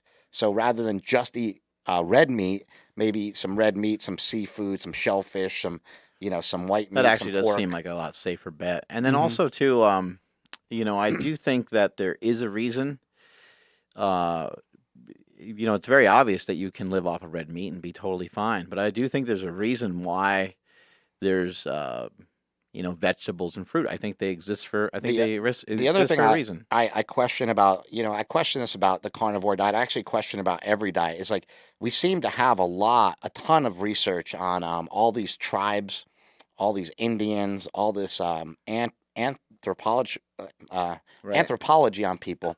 The one thing I never see in anthropology is how many calories people ate a day. It's like almost never broken down. I'm like, maybe people were eating because they didn't have as much food. Well, people just also weren't like optimal, like the builds and stuff too. It wasn't like they were impressive. No, because they weren't like But I they want to weren't, know, training and shit. yeah, what were people? And so that's another thing that I get to. It's like 100. I need 137 grams of protein just for muscle protein for muscle synthesis to take place. Otherwise, I'm not going to get bigger. Now, that's interesting. Yeah, that's a lot. Well, there's some like unnatural things, right? Like because like lifting weights is not a natural thing. Now we have stimulus, right? People didn't have 20-inch arms and all these different things, and there's everybody wants to try to keep stuff pigeonholed into this category, but we have artificial exercise and well, maybe we weren't. Maybe as human beings, we weren't actually made to get bigger than we're supposed to get. I mean, animals don't get bigger than they're supposed to be. Yeah. So there might be something to that in That's longevity. why I always had that body fat, that body fat thing, basically saying if somebody's over 220 pounds and if they're under 10% body fat, they're probably on shit because the human body's not really made to carry that much muscle. It's not designed. Now you have outliers because you got people that are really tall. Occasionally you have outliers. Someone 6'8" doesn't apply to them, but Sean Baker 6'5", 250, a lot of muscle on him. That's probably upper limit of where people get to be that big. All natural. Right. Yeah, he's probably upper limit of strength and size. He's a world record holder in a lot of things. There can always be people that are kind of in the mix, but I also think that spinach and kale and all these things, we can sit here and argue about it having weird stuff in it that our body doesn't do well with or whatever. But why is it there, and why does it have things that our body needs? Like, isn't that a sign that we need it? Well, we definitely need. It's got potassium in it. It's got magnesium. It's got all kinds of stuff in it. The thing I think people forget is that there is such a symbiotic relationship between plants and animals that we need both of them. Like, we need them really badly. Without plants, we don't breathe. And without animals, plants don't live. Plants don't grow. Plants won't grow in the soil without dead animals. Like, we need dead animals to fertilize the soil, and we need the soil to give us plants, and we need the plants to give us oxygen. Don't forget poop. We need all of it, including poop, and lots of poop. Turns out his name was Giant Gonzalez. Oh, Giant Gonzalez. Yeah, that's right. Can we see a picture of his outfit? There it is. Because Smelly used to have this outfit. No, he did. He used to wear this, all the time, every day. Smelly used to wear this all the time in our house. I don't know why he'd wear that. It was really weird. It was awkward. That'd be awesome to have that. I would kill to have that thing. Look at that suit. It's got like a weird dick what's the thing, penis? too. Yeah, like the penis is like a muscle. It's like an ab. What were they thinking? And that was Vince McMahon's idea. It's the penis is the seventh ab. Yeah, on him. It's like a weird triangle shaped thing. Look at the ass. Couldn't he have been at least can you put a loincloth over this thing? Couldn't he just get What's jacked great is instead? he's got no muscle. He's so cheap. The cheapest. I mean, look at that. Boar. Harvey Whippleman was his manager. What do you think of some of the things I was saying over there? When I was talking over here, and Andrew and I were going back and forth on our little rant, about people kind of saying, things are going to be different when I do this or do that.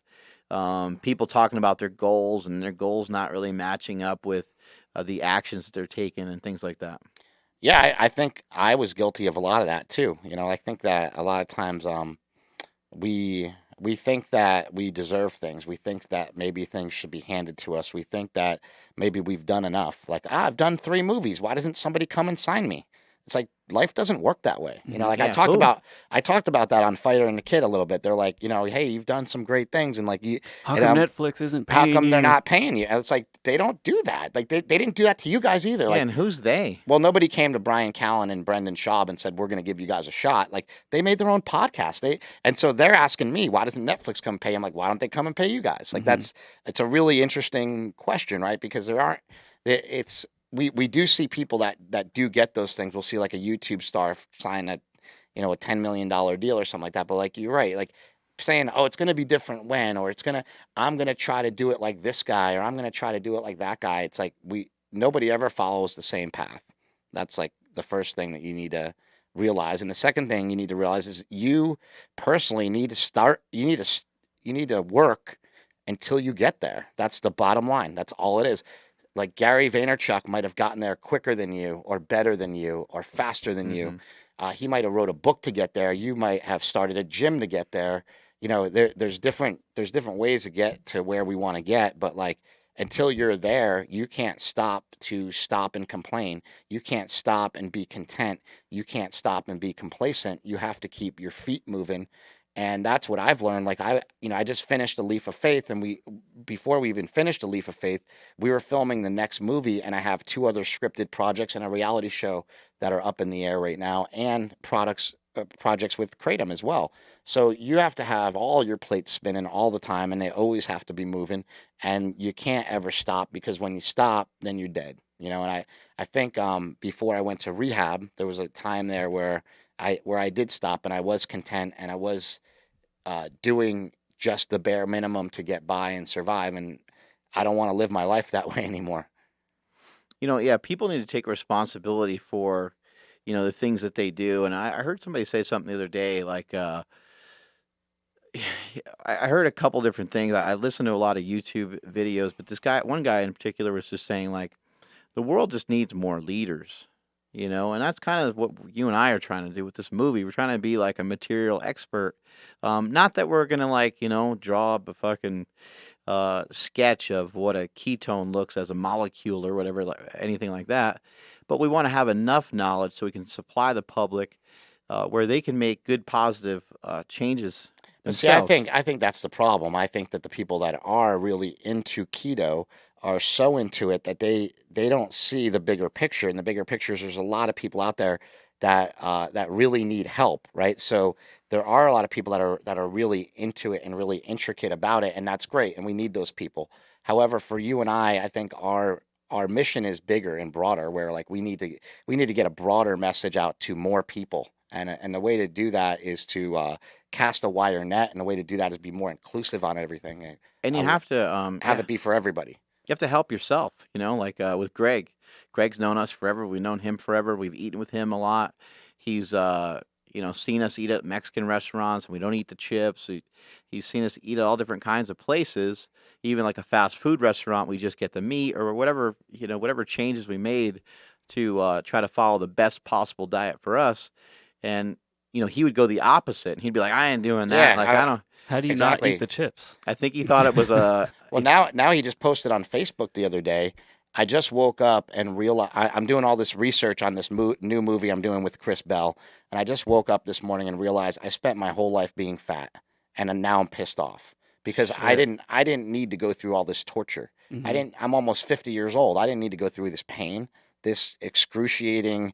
Like people don't think that it's excruciating pain. They don't think that it's bad, but like I've thought about my weight every single day since I've been 13 years old. I thought I was fat. And so for me, it affects me every day. I don't know if it affects Mark. I don't really talk to him about like body image issues, but I know for me, it affects me all the time. Like That's all the time. crazy. Yeah. No, And I always I think feel about what I I look feel like. really good. Being like being like the baby of the family, I was in a little bit different spot, and you know, I I learned at a really young age not to really bother to compare myself. I never felt like there was like sibling rivalry or anything like that. So I never really worried about anything external. Yeah, not. I mean, I always liked lifting and I always liked exercise and sports and stuff, but it was never anything that I got like too caught up in. Even when I got fat the first time for powerlifting, there was definitely I definitely didn't care. I was just like it was me working towards my goals is what it was, and that's all that it was. The second and third time, like as I got older and it got deeper into my career, it kind of bothered me because I was becoming more popular, and then you have people making weird comments, and it's like you're trying to explain to them, you're like, I'm fat because I'm trying to do this. I just need the extra body weight, I need the extra cushion to try to reach some of my goals.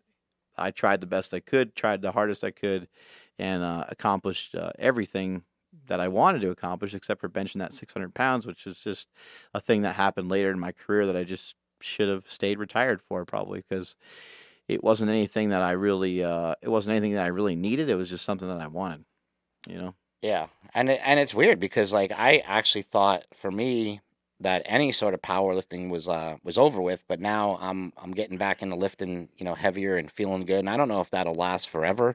I don't know if that'll last for just right now, but for right now I feel good. So I always tell people take it when you can get it. Right now I feel good. I'm gonna keep taking it until that starts breaking down a little bit. Oh my God. I think this is like 1,003 squat or something. I can't remember which squat this is, but from what I remember, I shoot it up there pretty easy. We were watching some old school shit. This is the meet where I squatted 1,080, loading up in the squat suit and the knee wraps and Yeah, all it's that so shit. crazy. And what's funny is that this is I don't really care too much about your depth there. a 1,080 squat, right? And That one's better. yeah, Yeah, that one's good. yeah. Sometimes they're spot on, and sometimes they're not. But the Well, in funny the thing squat is, suit days, it was different. Everything was different, kind of. Which squat was in Bigger, Stronger, Faster? how much weight was on there? Yeah, which one? 843. Okay. Yeah, He wasn't that strong in Bigger, Stronger, Faster. He got really strong right after. Like, Mm.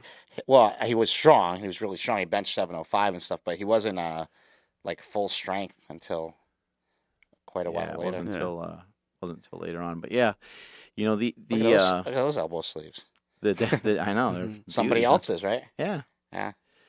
Yeah, this is all the old shit. But the dedication to any of these one thing, it's just important that people understand that if you're currently dedicated to anything, if you are your son or daughter's baseball coach and you're at practice every day and you're working hard and you're on time and you're reliable, well then you can be reliable for yourself. You can be reliable to yourself.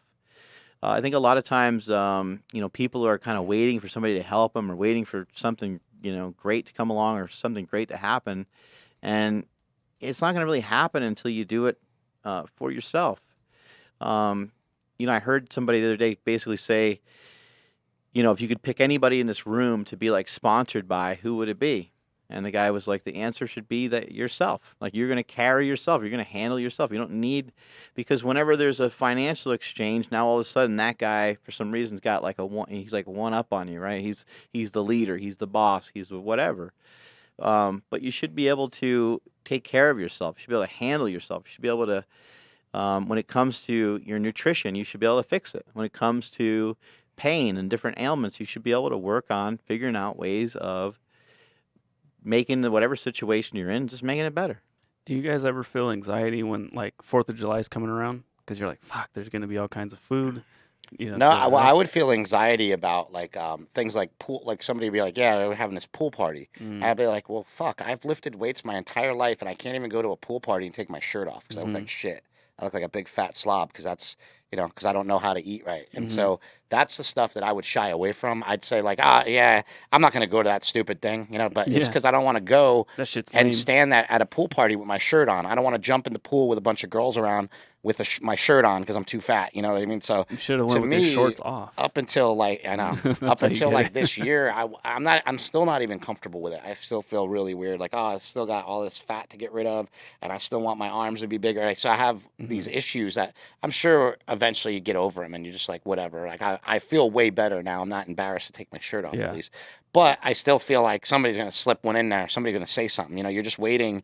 Like I read all the comments on Instagram, and you're just waiting for one of them to be like, you're still fat, and it never is. It never is. Like that's the one thing is I have a lot of great followers on Instagram that are very supportive and very down with what when we're you get doing. more, though, it'll happen. Yeah, when you get a Yeah. million, then you're gonna be like, you're still get the fat. hate. Yeah, exactly. Because that's where it comes in a lot. The more popular you get, the more you're a target. But then that's just like the stronger you need to be. Yeah. And then you get all kinds of dick pics. Yeah, I can't wait for those. Whoa. So have you told them about our DM sliding pants? Mm-hmm. A little bit. I had a No friction. I got a message from a guy from Sweden today who was naked in the shower and asked me if I liked it. Oh Huh. my God. I told him I loved it. Yeah. Obviously I love. I loved it, but I'm gonna have to block you because my other boyfriends will get mad. Why do you think Yeah, it is. Why do you think you feel that way about yourself? I don't know. Like, why do you think you feel fat if everyone else, no one else is saying that you're fat? I don't know. Like, why do I feel that way now? Like, I mean, I would just like, what do you weigh? Right now, 190. 190. I mean, that's pretty good weight for your height. What is there? Is I there a still weight? consider obese Is there a weight or that overweight. You know, is way yeah? way Is there overweight for my height. Yeah, is there a weight that you want to be?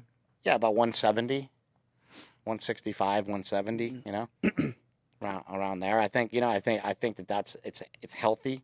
I still can't. I'm like, dude, I guess you just have to stop lifting weights to lose Well, like a you lot of also muscle. And you gotta like not eat as much protein and all that Yeah. stuff. But Yeah. I don't get smaller even when I like lose weight. I'm just losing fat. You Yeah. know? well, because it's kind of that Gary Taub syndrome. You're a certain person, Yeah. you know, and Mhm. you are the byproduct of every thought, everything that you ever thought about yourself, everything other people ever thought or said, or any of these things. It's all stuck in your system, and it's going to take, you know, a real change of everything in your head, everything in your body, all the food. It's going to be, you know, it's going to be a huge change. It will take a long time. Yeah. As you said, you know, you Well, said I the other think day, like, how I would like to like kind of tighten up, and I said it's going to take a year. yeah, and that's You know, that's just it's honesty. That's yeah, like 12, reality. 12 to 16 months is going to Well, be but the stay at this reason weight and continue to get lighter, and that's what it's going to I look think like. the reason I said that to you is because you're realistic. You're like, you know what? Just actually, what you're doing is actually working really well. And if you Mhm. just stay with what you're doing, you don't have to make it any harder to get there. You'll get there. It'll just take longer. Now, like I know that I could do stuff like I could do protein sparing, protein sparing modified fast and all that stuff, and I can lose weight like really fast. But then I'm just gonna gain it back because we already know that. We've already seen that a million times. Like people do that to get down to another Mhm. level, and they use fasting and they use all these things, and then when they get down that level, Yeah. they come back and they gain back the 20 pounds. And Fasting is really, it's interesting. is really beneficial, and I think it's awesome, especially in conjunction with a ketogenic diet. And I'm not talking about like crazy fasting. I'm talking about like intermittent I fasting. think you intermittent fasting and throwing in a day here and there. Yeah, 18 to 24 hours or 16 to 24 hours. I think can really be real beneficial. And then people are like, "Well, what about your strength? Your strength is it's not going to you're not eating food. You're choosing to consume less food. Your strength is not going to be great if you're going to if you're going to start to try to lose weight and you're losing a pound or two every week, your strength is going to go down. If you lose weight slower, then you might have different results. Like you said, you're getting stronger, but you're also getting stronger because you've been approximately the same body weight for a little while, right? Yeah. Kind of like And I'm not level. getting stronger than I ever was. Like that's the other thing is like Yeah. I was a lot stronger in the past. I'm not getting stronger than I ever was, but I'm getting my You're strength stronger back. than you've been in like 20 years. Yeah, 15 years You- probably. Probably because you're feeling less pain, though, right? A lot of it has to do with feeling less Mhm. pain, and the feeling less pain has to do with a whole lot of different things. It's not just kratom, it's not just one thing. There's a whole lot that's involved in that. And then when I get up every morning, there's about an hour that it takes to get ready, to go to the gym, Mhm. regardless of what I'm gonna I do. think that's a real important thing in general is that all of what we've been talking about today, and especially when it comes to obesity, it's a multi-layered thing. There's just so many layers to peel back and to try to figure out. It's not just the food. We already know that the food is definitely a problem, but there's emotional attachment to it. There's bad habits. There's people just they don't know where to start. They don't know what to eat.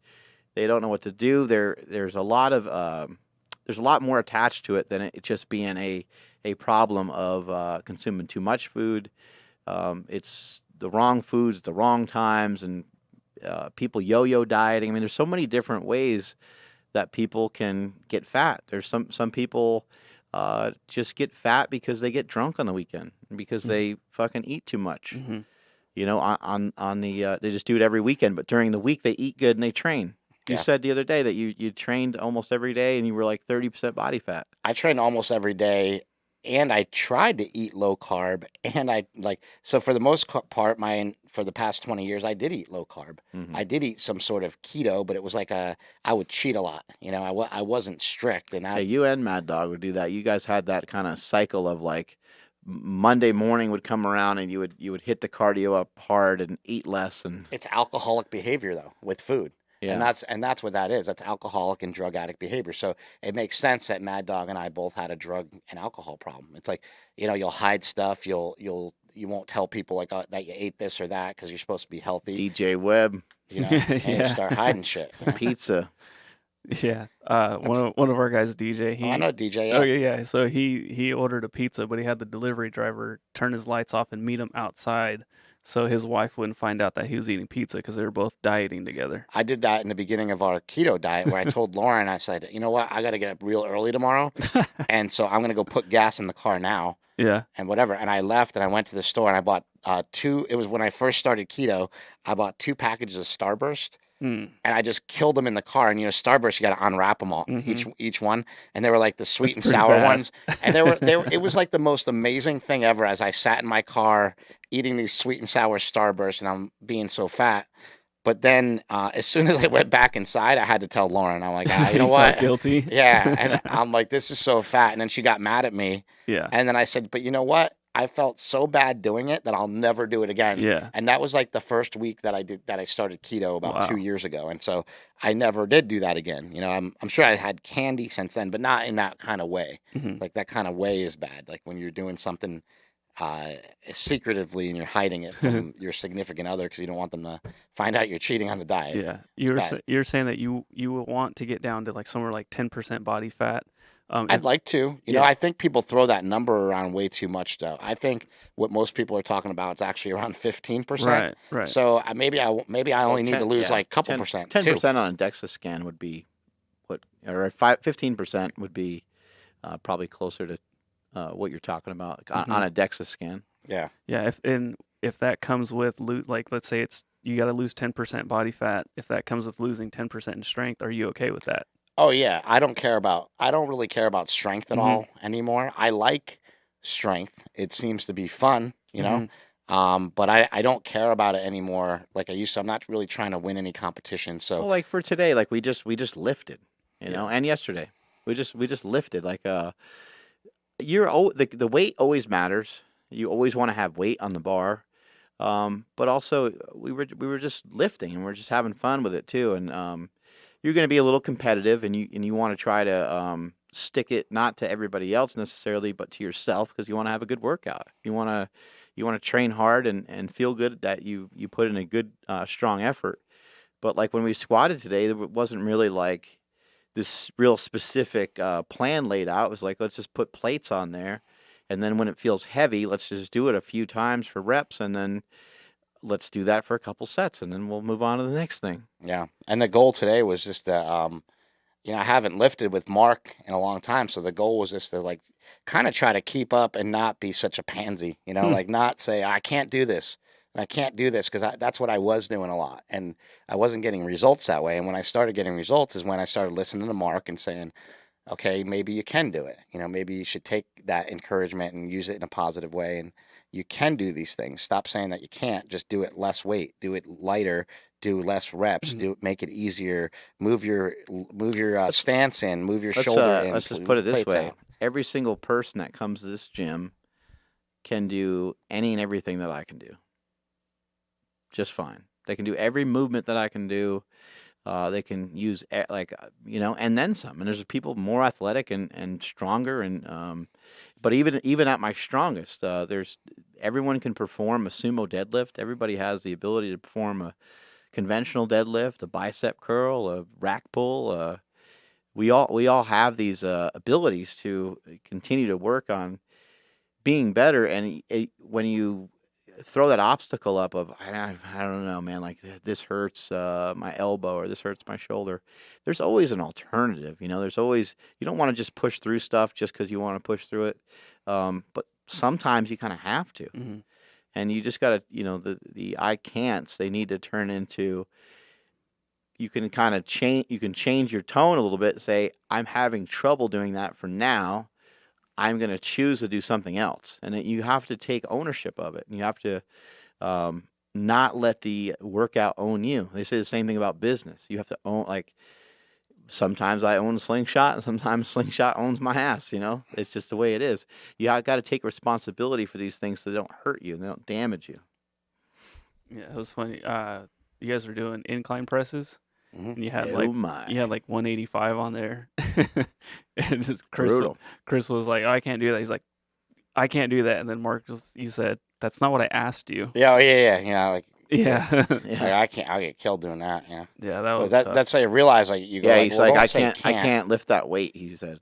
Yeah, well, because it was too much. Yeah, it was like too much weight. But then I just But I was tried to- asking him about the exercise. Yeah, Yeah, but it yeah. was funny because you got so irritated Well, I because was you're like, like, that's not what I asked you. Yeah.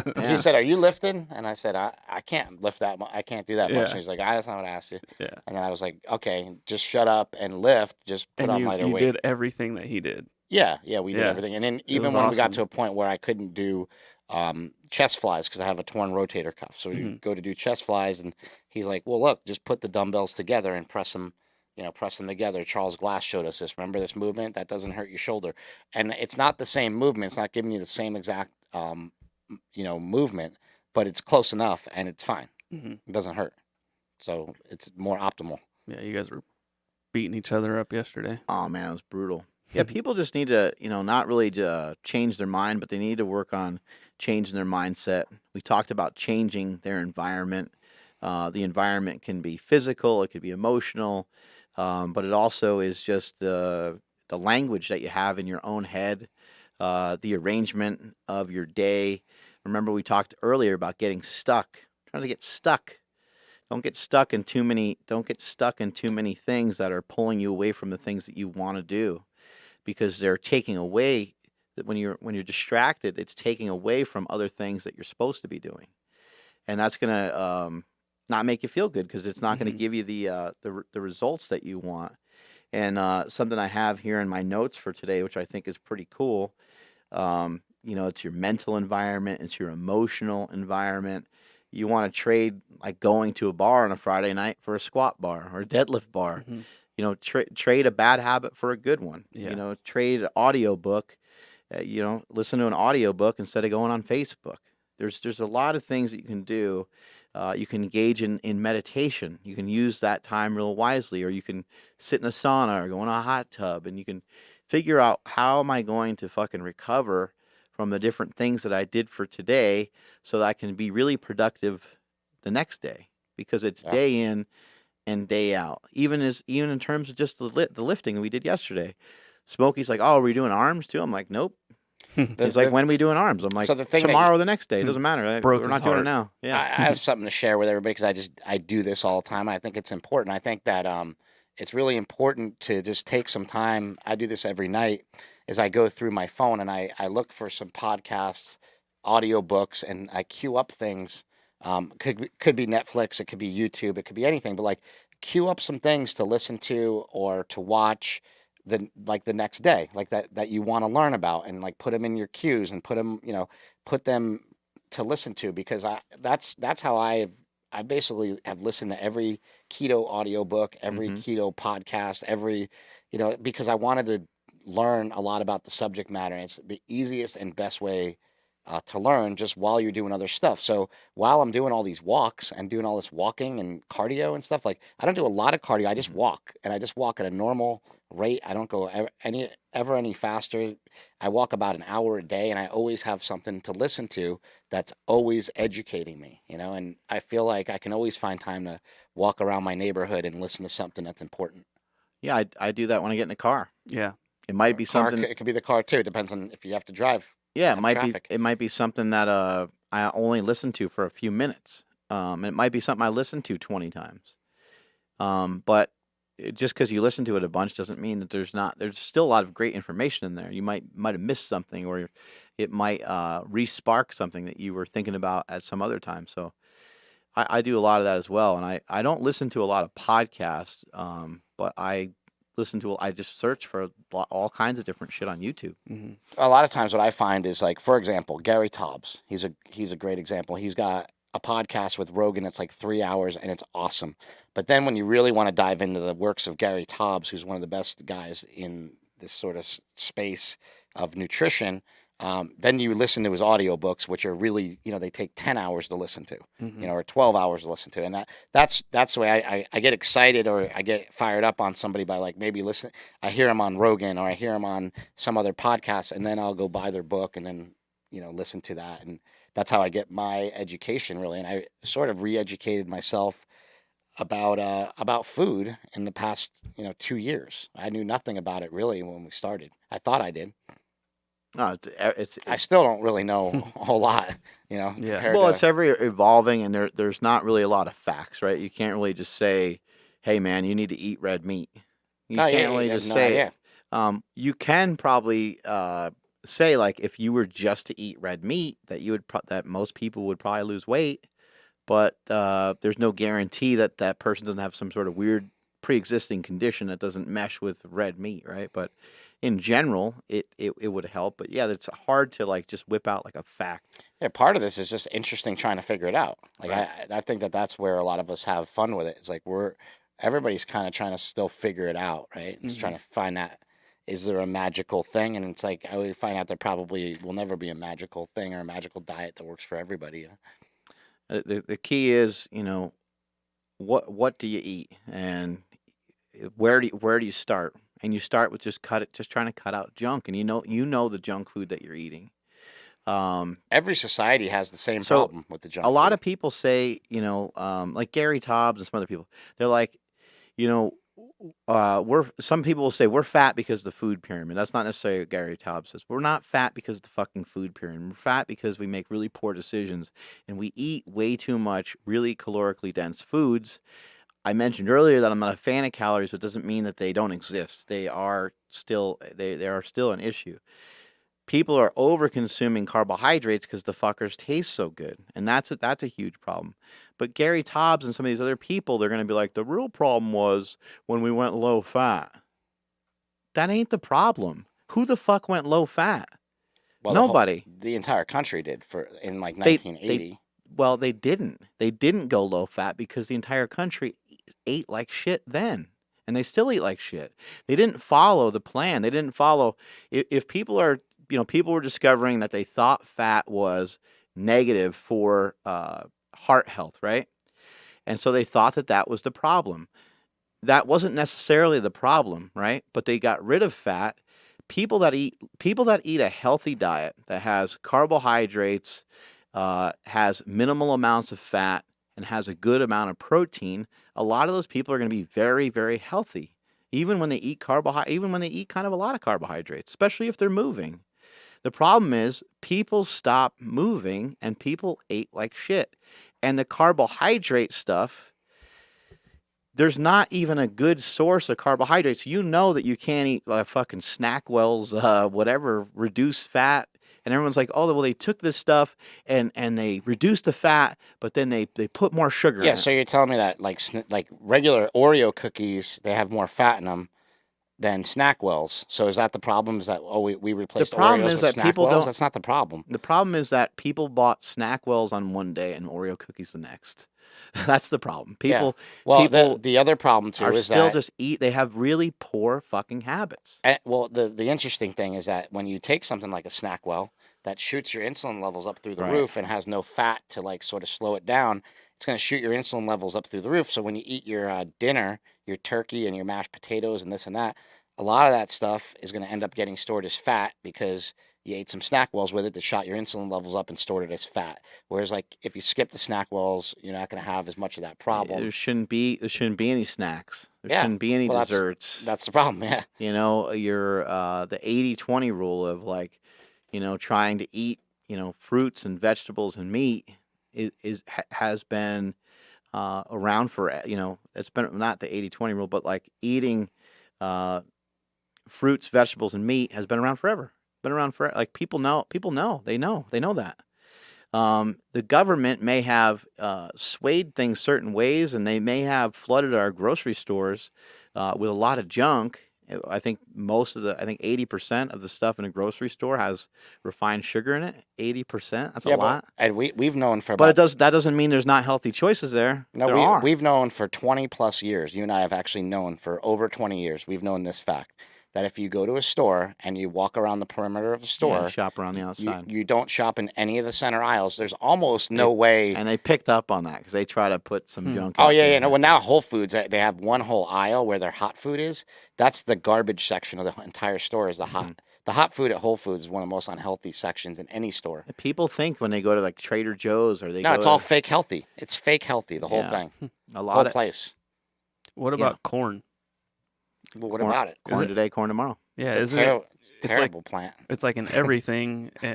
Well, It's yeah, everywhere, I mean, right? I love corn. First of all, I think it tastes great. Well, I don't think But it's I in- don't think so- I don't think corn is our problem. I think what we do with the corn can be a problem because Mhm. people are making like high fructose corn syrup and doing Right. all these They turn crazy into corn things. syrup and corn oil But and I all think these things. Yeah. I think if you ate corn, like Corn on the cob. let's say you ate it 5 times a year. I don't Uh, I don't think that's it's, not going to bother you. I don't think there's any fucking harm in that. Mhm. But like, are you do you love corn so much you're gonna eat it But a every big day? problem is corn used to be like this big. It used to be like an inch, Right. Like an ear of corn used to be like an inch long.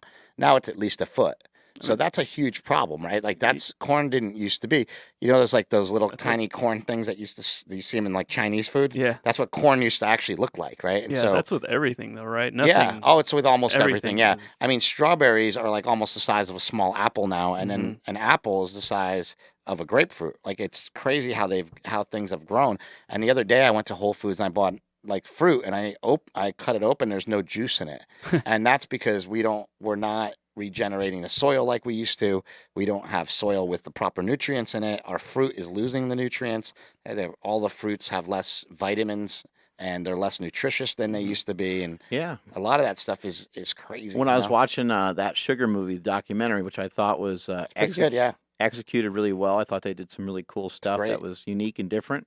But when I was watching that movie, there was a section in there where the Aborigine people, they went through these ups and downs with their health, and in short, they blamed it on this, like on the local grocery stores, and they were like, oh, the grocery stores brought in soda.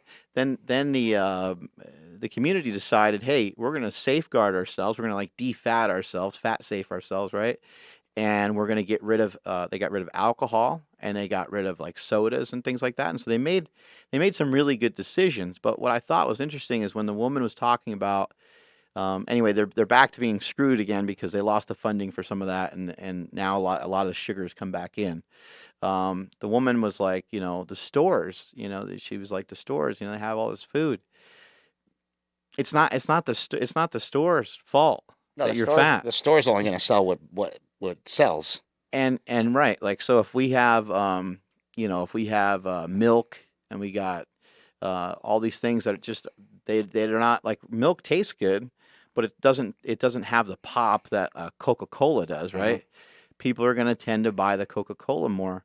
And I think a problem and a bell that you can't unring is just the fact that there is a fucking store. I think that can be problematic in and of itself because the store is a commercial space that is trying to make money. And so they're going to have Doritos. They're going to have all these things because if they don't have it, they know that you're just going to drive to another store to go and get it. And so a lot of this stuff, fruits, vegetables, whatever meat you had to like forage for it or hunt for it. You had to figure out a different way to get it. And now we have access to all these things 24/7, but we can't blame the food pyramid.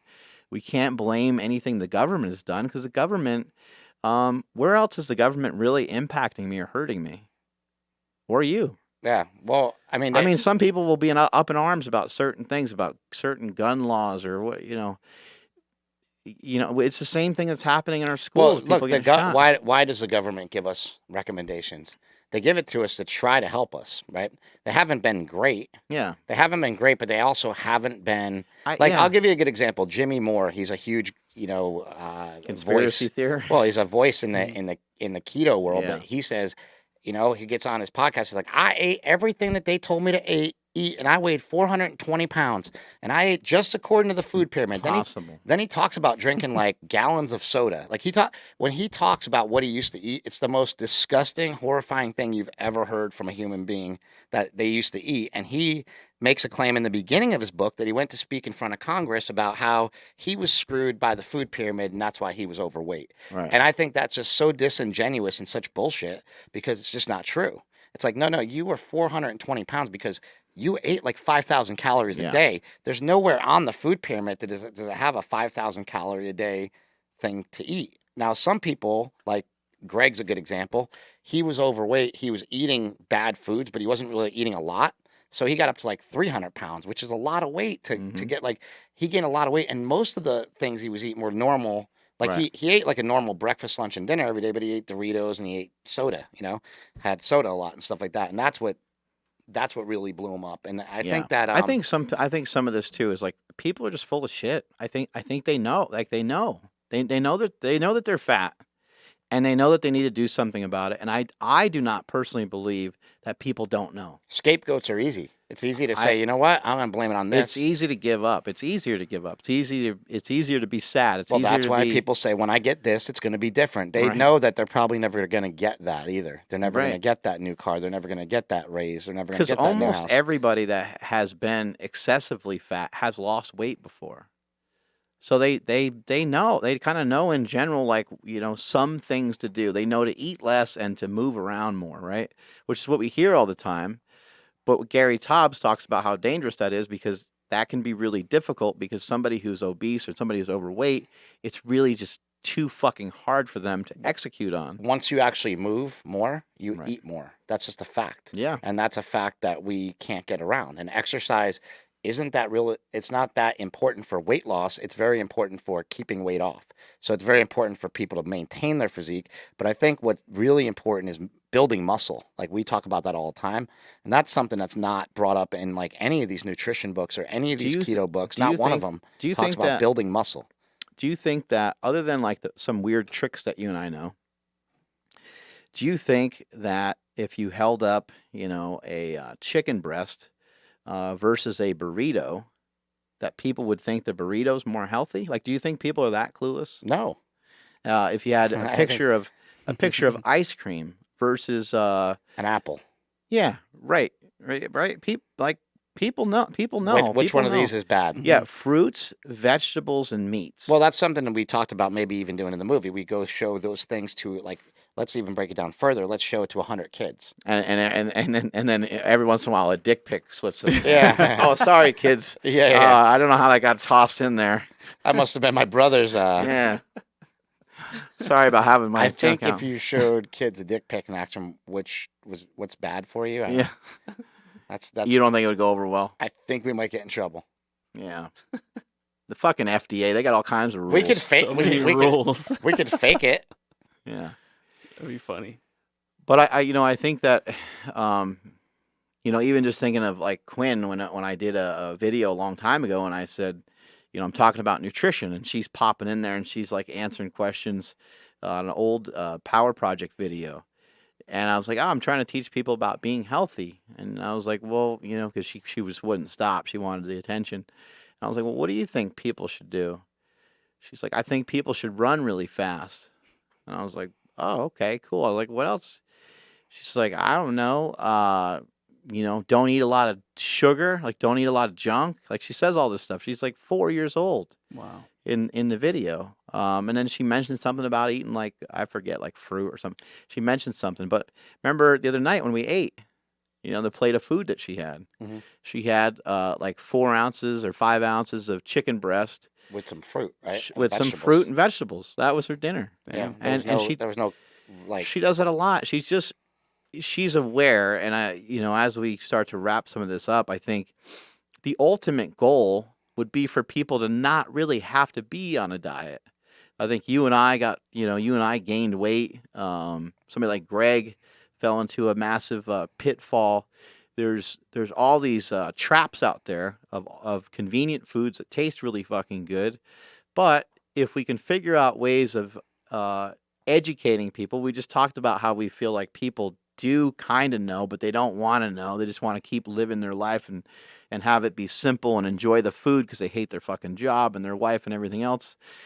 But if we can educate you at a young age to the point where you can make good, healthy, conscious decisions for yourself and be mindful of the things that you're eating, maybe you don't need to have a lifestyle of being on some crazy, really strict diet. Maybe you can just kind of be like, you know what? I'm going to eat whatever I want. I just can't eat it whenever I want. The majority of my food has to be healthy because I want to feel good. And healthy could mean something a little bit different for each person.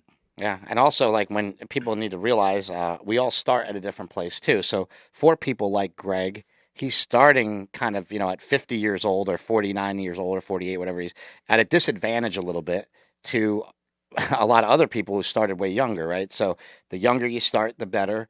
The better shape you're in when you start, the better. You don't have as far to go, obviously. So we have to take those things into consideration. And if you're not healthy when you start, it's going to take a little while to get you healthy, at least 6 months to get you going towards really good health. To get you in great health, it might take a year or more, Yeah. It might take a lot longer than that. If you're really, like Tyler Cartwright, it took him 11 years or whatever to go from 500 pounds to 230 pounds. And I think there's a lot of people that are like Greg. There's a lot of people that are like Tyler that have become, you don't always want to make everything like scientific, but they abused food for a long time, and through whatever mechanism, whether you want to say it was through sugar or through excess food or whatever, they became insulin resistant. Yeah, that's And what when people need to know. It's and exponential. there's a lot of people that can. There's millions and millions of people right now. If they started a ketogenic style diet and they were able to work towards being able to follow it, which might take you 3 months, by the way, Yeah. might take you a little bit of time to start to figure it out. If you can do that, you can be in a lot better position than you are right now. In 6 months from now, you could weigh 20 pounds less, 40 pounds less, Yeah. 60 pounds less. We've seen that over and over again. Well, But the people that are insulin resistant, it's really hard to just say, why don't you try Weight Watchers? Because like Weight Watchers has too many options. yeah. Not that Weight Watchers is bad. Weight Watchers is probably the most successful diet plan that's ever existed because it's helped so many fucking people lose weight. Yeah.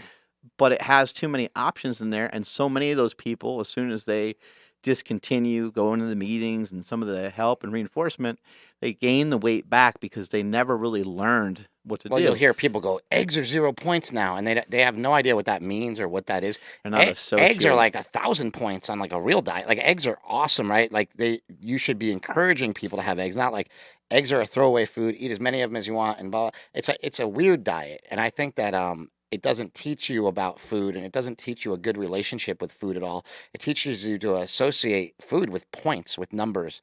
And I think that's really a Yeah. weird thing. And I Well, think that's why it's failed a lot of Yeah. people. Well, again, It's failed more people than it's helped, else it wouldn't still be around. It'd be the answer. Yeah, it would be. Well, people are failing the diet though too, because it's not. I mean, they do have a point system, but that's just to get you away from trying to keep track of 2,400 calories and 2,753 versus. It's another way They're to just trying to count it, keep yeah. the numbers low so that you don't have this crazy, these crazy numbers to deal with. You don't have to calculate as much, right?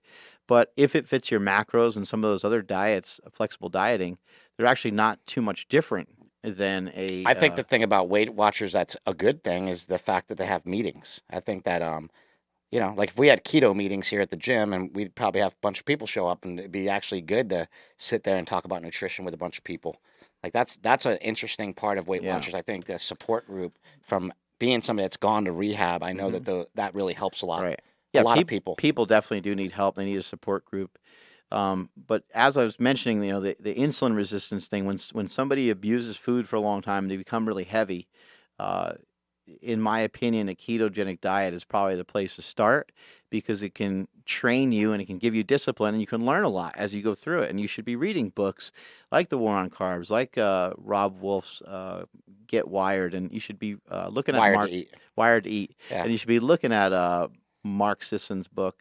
What's that called? The 21 day keto reset. There you go. Or Primal Blueprint is Yeah. You should be looking into some of these things because they can really make a big difference. But if you have if you're someone who's heavy and you struggle with it your whole life, you're going to have a really hard time trying any diet that has any significant amount of carbohydrates in it. So you're never going to be able to get that first step, which is the most important thing. You have to get momentum, and to even be on a ketogenic diet, it takes you about 2 weeks to even produce ketones. Like there's no other diet that exists that's like it. Yeah, and it's not, and that's the other thing is like the one reason, the thing that held me back for so long from doing it all the time was like, I just never knew that you could do it all the time. I thought it was unhealthy. I thought there was something wrong with it.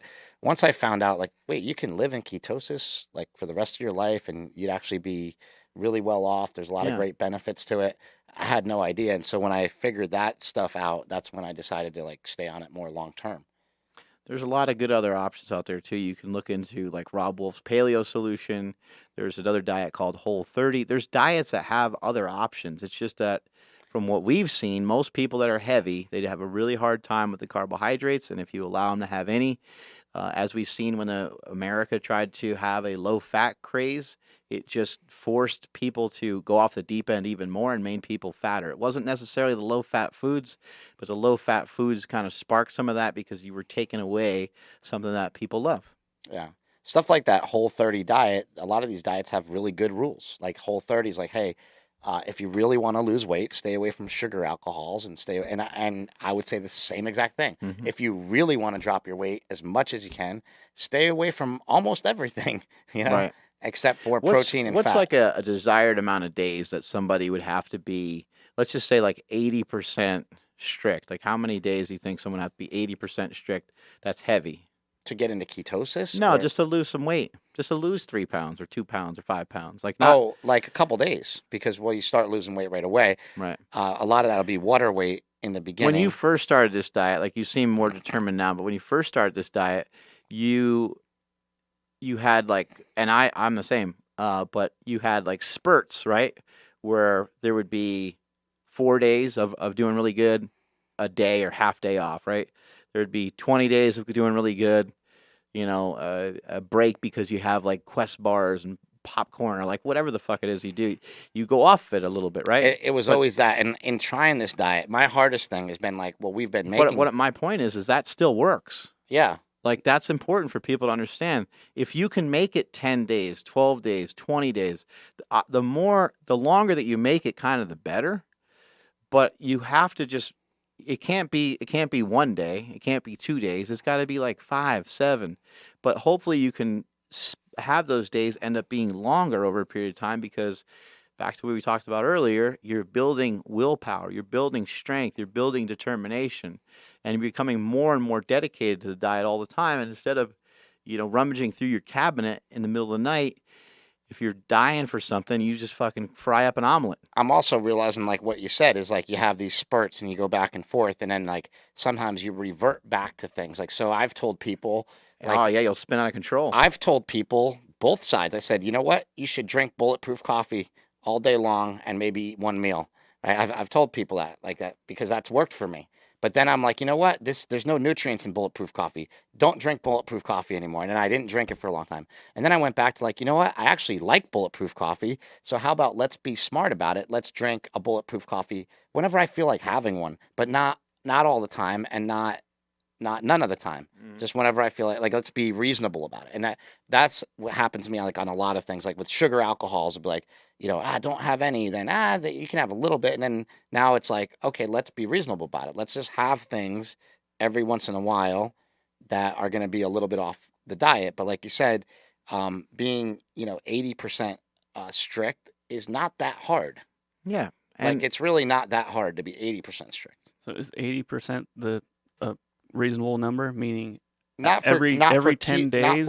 not for a keto diet, Mhm. because for a keto diet, I think you want to stay in ketosis. Right. I think it's a mistake to do. A lot of people will probably bash me for this, but I think it's a mistake to do a cyclic ketogenic diet, because I don't really see the purpose in it Mhm. unless you're actually trying to compete in something and you're gonna cycle your carbs because I just your I just competition. think But I just think that you wouldn't be on a keto diet. Well, I Like if you're trying, like if performance is the main focus, you would shift into a different diet rather than even using a cyclical keto diet. Also, a cyclic ketogenic diet has shown some benefits to it also. But I think, like, if the goal, like for the most part, most people are on a ketogenic diet, like a ketogenic as defined by like medical, like they're on that kind of thing for weight loss a lot of Mhm. times. And so, if you're not Right. losing, you gotta shift it. Mm-hmm. Yeah. I'm just thinking, because if you're saying 80-20, somebody might be listening saying, okay, I'm going to go 8 days clean. Yeah. And then the next weekend, Well, like, lose so my shit. yeah, I mean, if you want to choose that, what I'm talking about is like, so 80-20 on a carnivore diet Mhm. would be like 80% of my meals, right, would be just all meat. And then my 20% meals would have some things in there that would be questionable, like they'd be vegetables and they'd be whatever. I wouldn't go 80-20, like 80% meat, 20% Pop-Tarts. Oreos or Pop-Tarts. Yeah, I wouldn't. I don't think that would work for anybody. No, and that's certainly not what I'm talking about either. What I'm talking about is like you get an omelet, you told the motherfucker you didn't want potatoes, and they gave you potatoes anyway, And you ate them. and you ate them, or you ate a couple of them. That's more of what I'm talking about. Cool. Or the wife cooked up something in particular, and you're like, fuck it, you know what? I really like that. I'm gonna have half of this enchilada or whatever it is, and then you're gonna. That wasn't a racist comment. You looked right at me. It wasn't meant to be that way. You were not looking at anybody else in this room. Okay, it was a racist comment. Okay. You broke me. You broke me down. But that's kind of more of like what I Gotcha. meant, or maybe even I don't know. You just have something that you're kind of craving, but you don't have a lot of it. Mm-hmm. It might be more like 90-10, but they Yeah, say like if probably. you do it like 80% of the time, you'll get But I think like because if you're trying to go for ketosis is a very specific thing. So if you're trying to get into ketosis, you're just not going to get into ketosis by eating like 20%. If you were like, because if you look at 80-20, I'm following the diet 80-20. That doesn't necessarily mean 20% carbs because we also have a macro. It just means that requirement on like the you're diet. maybe you had some fucking jerky that's got 7 grams of carbs in it, Or it's something got like some that. soy in it, and it shouldn't have Yeah, soy. you're just eating a couple things that were like that are like borderline. Mm-hmm. Yeah, or you have some Diet Cokes, and you've decided that you're going to cut them out from now on. Whatever, you're 80-20, Mm-hmm. But you can lose a crazy amount of weight on a real ketogenic diet. It's hard though, and it's weird, to get all the oil in and all the fats. I mean, you have to. I used to think like, oh my God, it's like unnecessary to go out of your way to eat all these fats. But now, after doing it for even just a few days, I lost weight really rapidly when I came back from France. I noticed a huge difference by doing what Thomas, is it Delore? Is that how you say it? Delore, yeah. Yeah, by doing some of the recommendations that he had of doing a really hardcore keto diet, and then once you get your ketones ranked up to about 1.0 or so, and that was another thing I didn't really think mattered was checking your ketones, but in this particular state and getting trying to be like really really full blast keto, it really did matter and it really did make a difference. In my book, I don't share anything like that. It's more like, hey, just ditch your fucking carbs, keep the fat high, and that can work really well for people too. But if you want to try to dive all the way into keto, you got to try for several days to just eat around 80 or 90% fat. What I like about your book is there's also so much confusion with keto that it's really hard to start for most people, and they don't know how to. So if you can read a 66-page book and get it all in, rather than taking 10 hours to read a bigger book, at least you can just get started. Right, you can get started tomorrow with that. And most people aren't crazy enough to like just eat some butter in the morning and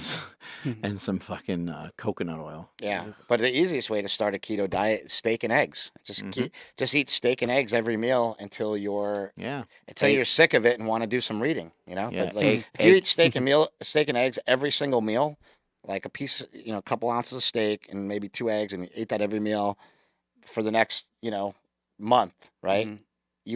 You would be full after every meal, and you could even add in like avocado to that. You'd be pretty satisfied too. You'd be pretty satisfied, and you just get so lean. Like Vince Gironda. I might even do it. I might even do it just to prove a point next month. Like I might just be like, you know what, steak and eggs for 30 days. Let's go and see who's with me. Because I think it would be. Ron Pennis. They did it for 16 weeks. Yeah. Crazy bastard. Damn. Yep. All right, we're gonna bounce on out of here. Anything else, Andrew? No, that's it. Greg Young was watching on Facebook for a while there, so shout out to him. Perfect. I hope he hates us now. Actually, he's still watching. There he is. What up, Greg? We're coming home soon. Coming back. Greg, don't worry. We did not tell that story about your impotence on the show because we didn't want anybody to know. Greg, please button up your pants. We're coming back right now. So. All right. Strength is never a weakness. Weakness is never strength. Bye. We love you guys. Thank you.